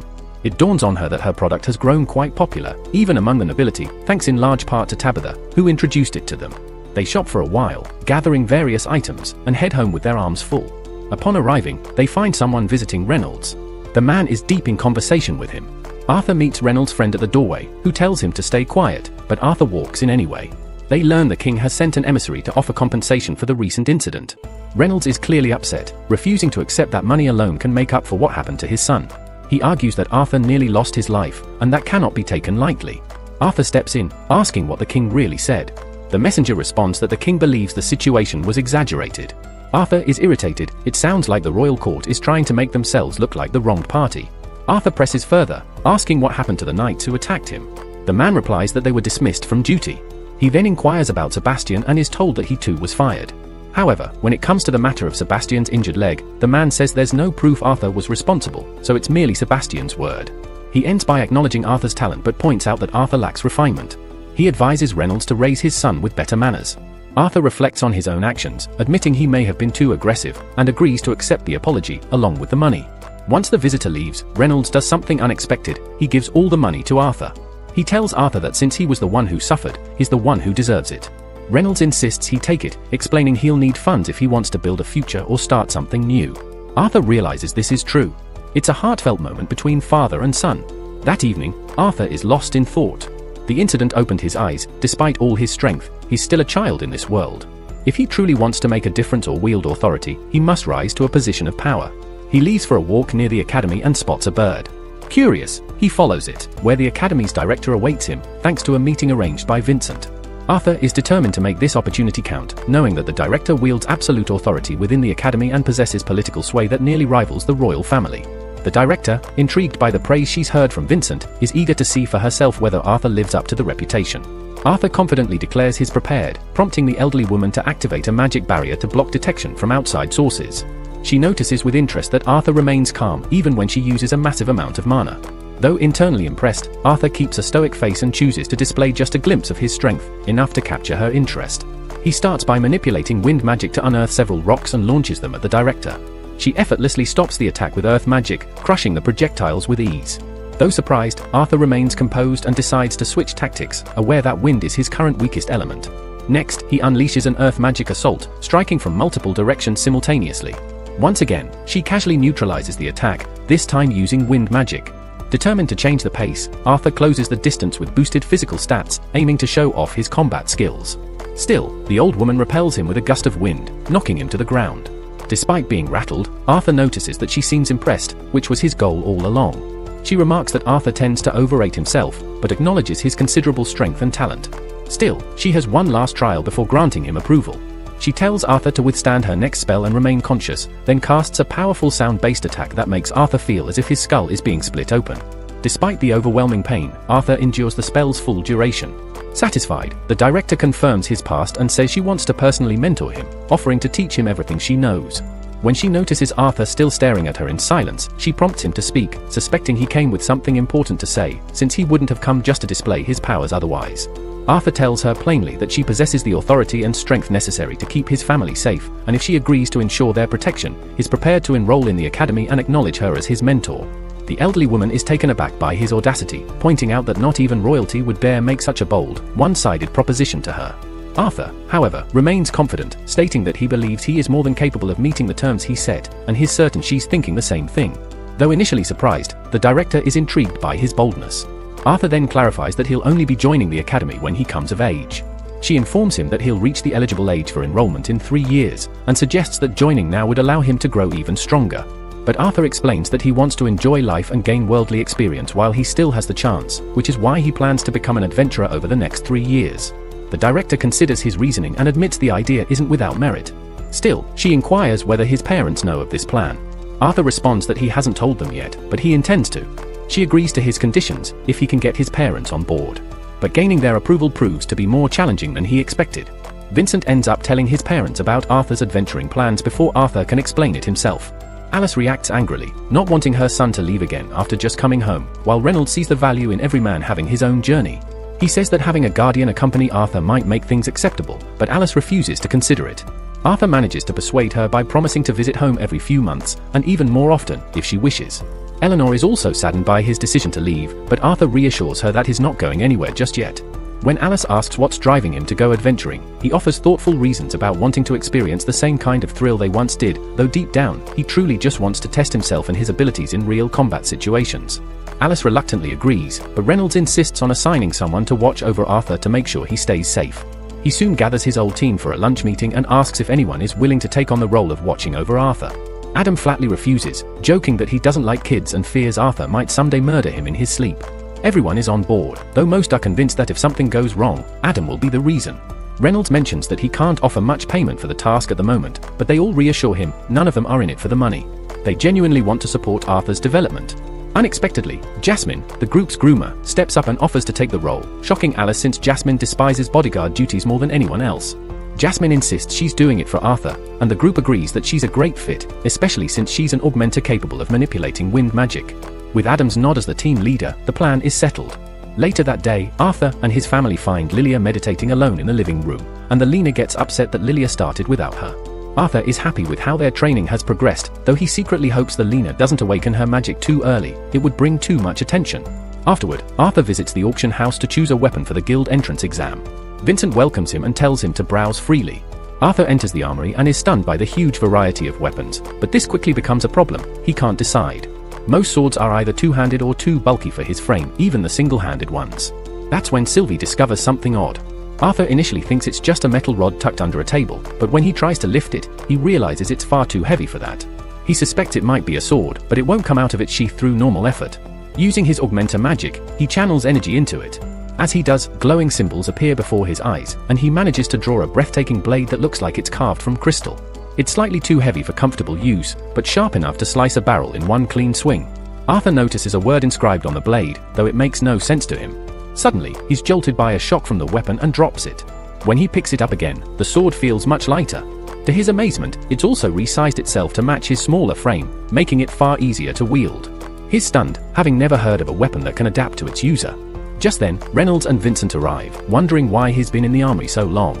Arthur panics, grabs a random standard sword nearby, and says that's the one he wants. Reynolds tests it out with a few swings and gives his approval. Vincent doesn't mind Arthur taking the item, but then his eyes land on a second sword strapped to Arthur's side. Arthur stiffens for a second but quickly regains his composure and explains that he stumbled upon a durable, weighted rod, ideal for training. Vincent doesn't recall storing anything like that in the warehouse, but his assistant remembers a strange old man once tossing the rod at him, claiming no one was worthy of wielding it. He says they tried having it evaluated multiple times, but no appraiser could identify anything unique, and suggests maybe taking it to a more experienced one. Arthur, not wanting to let it slip from his hands, immediately puts on a charming act to sway Vincent. It works like a charm. Vincent agrees to let Arthur keep it since they had no plans to sell it anyway. Arthur is thrilled, though Reynolds starts to wonder if Vincent might be an NPC with a scripted response. After that, Arthur enjoys a peaceful routine with his loved ones, gradually working through his training checklist to prepare for life as an adventurer. Soon, his 9th birthday arrives, and his family throws a small celebration. Each person brings thoughtful gifts meant to aid him in the future. Reynolds and Alice give him a special glove embedded with magical stones carrying healing spells so he can mend himself if he gets hurt. Vincent gifts him a ring that acts like a safety alert. It'll notify Alice if Arthur ever faces danger. Adam and his group present him with a sound scroll, which allows him to communicate with home and receive messages in return. Grateful, Arthur thanks them all and declares that he will become the finest adventurer they've ever seen. Alice embraces him tightly and gently reminds him that riches or fame don't matter, she just wants him to come back home safe. Later that evening, Arthur quietly packs his belongings, determined to surpass his previous self in strength to better protect those he loves. When he goes downstairs, he finds his family waiting for him. They share heartfelt goodbyes, full of hope and emotion. With that, Arthur sets off on his adventure, joined by Jasmine at his side. Arthur and Jasmine first head over to the Adventurers Guild so Arthur can get signed up. Since Jasmine is a seasoned adventurer, she personally vouches for him and insists the guild receptionist let Arthur take the rank evaluation test. Interestingly, Jasmine doesn't share Arthur's real name, and Arthur is wearing a mask, likely because he's trying to keep his identity under wraps. Arthur starts by filling out the registration form. Then the three of them, Arthur, Jasmine, and the receptionist, head to another room to begin the process. As they walk, Arthur keeps one hand over his mask the whole time, making sure no one sees his face. He tells us it's because he doesn't want the royal family discovering his powers. Eventually, they reach Guildmaster Caspian's office, where he voices concern over Arthur taking the test. Caspian explains that new applicants are supposed to complete a written test and have their mana core evaluated before even reaching the ranking exam. Still, because Jasmine is a top-tier adventurer in this guild, Caspian agrees to bend the rules, but only this one time. He also quietly mentions something about Jasmine's father, hinting that he might want a favor returned later. Jasmine doesn't respond, and Caspian lets it go. He then asks Arthur what name he'd like to go by since his form was left blank. Arthur thinks about it and ends up choosing the name Note. Yes, just Note. After that, he and Caspian shake hands, during which Caspian secretly sends a pulse of mana into Arthur to assess his strength, and realizes Arthur is no weakling. Seeing Jasmine clearly has her reasons for being secretive, Caspian agrees to let the test go ahead and sends them to the arena. While walking there, Arthur casually asks Jasmine if she and the Guildmaster are close. Jasmine quickly denies it, saying they just know each other through her father, who has powerful connections. Suddenly, Sylvie peeks out from Arthur's bag for some air. Jasmine is shocked at how much Sylvie has grown. She's not a tiny kitten anymore. Arthur explains that Sylvie has multiple forms and just switched to one she likes more. They put Sylvie's transformation aside as they step into the arena, where other rookies are already trying to earn their ranks in duels against a proctor. A young conjurer named Diane goes up first. Her offensive skills are solid, but her weak defense gets her AC rank. Jasmine comments that AC is actually pretty decent. Then it's Elijah's turn, but before he even steps into the ring, the announcer huddles with the proctors, and Elijah gets a B rank without even fighting. No one understands how that happened, and no explanation is given yet. Next, Lucas Wyke steps up. After seeing how Elijah got a free pass, Lucas demands an A rank on the spot. A proctor introduces him as a cocky 11-year-old fire conjurer with a light orange mana core as strong for his age. Oh, and he has elf ears, which briefly reminds Arthur of his time with Tessie in the Elven Kingdom. Lucas, wanting to get things over with, summons his fire guardian and launches an attack on the proctor. She counters with earth magic, building a dirt wall to block the strike. Lucas then jabs his staff into the ground and unleashes a fiery rain all across the arena. He's proud of himself, but he doesn't realize he's lost control of the spell, and the flames are about to engulf everything. Thankfully, the proctor contains the damage just in time. She gives him credit for managing such a strong spell, but just as she's about to give him his rank, Lucas panics and tries to land a sneak attack to cover for his mistake. Arthur reacts instantly, throwing his sword to intercept the attack and protect the proctor. She then delivers her judgment. Lucas gets a D rank. Knowing he won't take it well, she uses earth magic to summon a large arm that drags him out of the arena. Finally, it's Arthur's, now going by note, turn to take the test. Jasmine and Sylvie both wish Arthur luck before he heads off to the arena. With their support, he decides not to hold back, releasing his full hidden aura. This catches the attention of Guildmaster Caspian, who steps in and declares that he'll personally oversee Arthur's ranking exam. Caspian isn't just anyone, he's a powerful AA rank mage and widely known as the strongest individual in the country. Still, Arthur doesn't feel the least bit threatened. He steps up to fight, and as soon as their swords clash, the scene fast forwards to show Arthur receiving his B-rank adventurer card. Back in Caspian's office, two proctors confront him, questioning why he approved so many young candidates for B rank. Caspian reminds them of the cultural exchange event that happened half a year ago between the three races. Thanks to that event, children from elf and dwarf backgrounds can now register as adventurers here too. Lucas, being half-elf, was expected to qualify for B rank, but due to his attitude and arrogance, only got a D rank. Elijah, meanwhile, is a human raised among dwarfs and had a highly influential sponsor backing him, so he was ranked without needing to take the test. As for Arthur, also known under the alias Note, Caspian doesn't know who he really is. The only reason Arthur got special consideration is because of Jasmine, who hails from a family of top-tier fire mags. One proctor assumes Arthur's skill with fire magic comes from Jasmine's influence. But what intrigues Caspian even more is Arthur's swordsmanship. He notes that Arthur's movements are slightly off, likely because his body hasn't caught up with his growth yet. Even so, Arthur pushed Caspian to his limits, and Caspian believes if this masked boy isn't guided correctly, he could grow into a terrifying force in the future. Arthur finds himself lost in thought. The day didn't go how he expected, and even though he isn't worried, there's a lot on his mind. Jasmine brings him back to reality, asking why he's zoning out. He tells her it's nothing serious, and everything's fine. As he reflects, he realizes how much he's adapted to this new world, so much that the things he once knew in his old life no longer matter. He doesn't rely on any of that knowledge anymore. As they walk around together, they come across Elijah. Instead of a friendly greeting, Elijah brings up what happened with Lucas, saying he didn't agree with how Arthur handled things. Still, he admits that if Arthur hadn't intervened, he would have. Just then, Lucas spots them and grows irritated about being left out. He yells, questioning why they're having a private discussion without him. Arthur responds bluntly, saying they didn't feel the need to include someone who broke the rules. Furious, Lucas grabs Arthur by the collar, ready to throw punches. Arthur could have fought back, but the scene is already drawing attention. Adult adventurers start watching, clearly puzzled by how immature the kids are acting. Arthur notices and steps back, pointing out they're attracting too many eyes. Lucas cools off and lets go. Everyone drifts apart, and with no pressing matters left, Jasmine suggests they go for a walk. When Arthur asks where to, she says she knows just the place. They don't waste time and quickly leap toward her destination. Arthur finds it's an empty field once used for grazing beasts. Jasmine explains that it's been cleared out, and now low-level adventurers train and collect materials for quests there. Arthur thinks training in such a place is pointless. To him, it feels like wasting time. But Jasmine hints they're heading somewhere else, and the journey will take a while. She starts sprinting, and Arthur struggles to keep up. Once again, he realizes he underestimated her. He never expected Jasmine to be such a good runner. He reflects on how many wrong assumptions he's made today. Thinking back to his battle with Caspian, he remembers how Caspian gradually ramped up the fight to force him to use his strongest move. Arthur thought he had the upper hand and would end things with magic. But when he finally used it, he made a wrong move that cost him the match. That's when Caspian warned him not to be overconfident. Arthur wonders where he went wrong. But he doesn't get much time to think. He's about to make another mistake. Suddenly, a monstrous beast appears before them. They freeze, just in time to see it devour a person whole right in front of their eyes. Whoa! Jasmine quickly tells Arthur that they need to get out of there. This wasn't what she signed up for. As they flee, she realizes the creature had been captured alive by a group of adventurers. But something went wrong. On their way back, it escaped and went on a rampage. Since the beast doesn't belong in that region, Jasmine has no interest in fighting it and urges Arthur to keep running. But it's no use. The creature closes the gap quickly, clearly planning to make a meal out of them. Without hesitation, Jasmine tells Arthur to keep going while she buys them some time. She draws 2 blades and strikes the monster. Hoping to land a sneak attack, she leaps into the air, but the creature anticipates her move and counters with a brutal blow. It lunges, ready to devour her. Arthur yells her name and rushes to grab her just in time, pulling her away before the creature can strike again. As they hit the ground, the battered adventurers nearby watch them in shock, unsure who these 2 powerful fighters are. Arthur steadies himself, ready to fight, but then, a voice echoes in his mind, telling him to wait. The voice says he might finally get things right this time. He's made too many mistakes before and doesn't want to mess up again.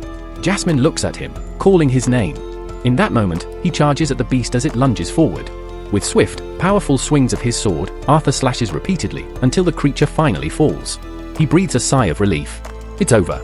The guild arrives shortly after to tend to the wounded adventurers. Jasmine confirms that Arthur finally trusted his instincts this time. She adds that he seemed more composed than during their last encounter, though she admits it might not be her place to say. As they rest, she opens up about her past and why she became an adventurer. She comes from the Flamesworth family, known for producing some of the most powerful fire mags.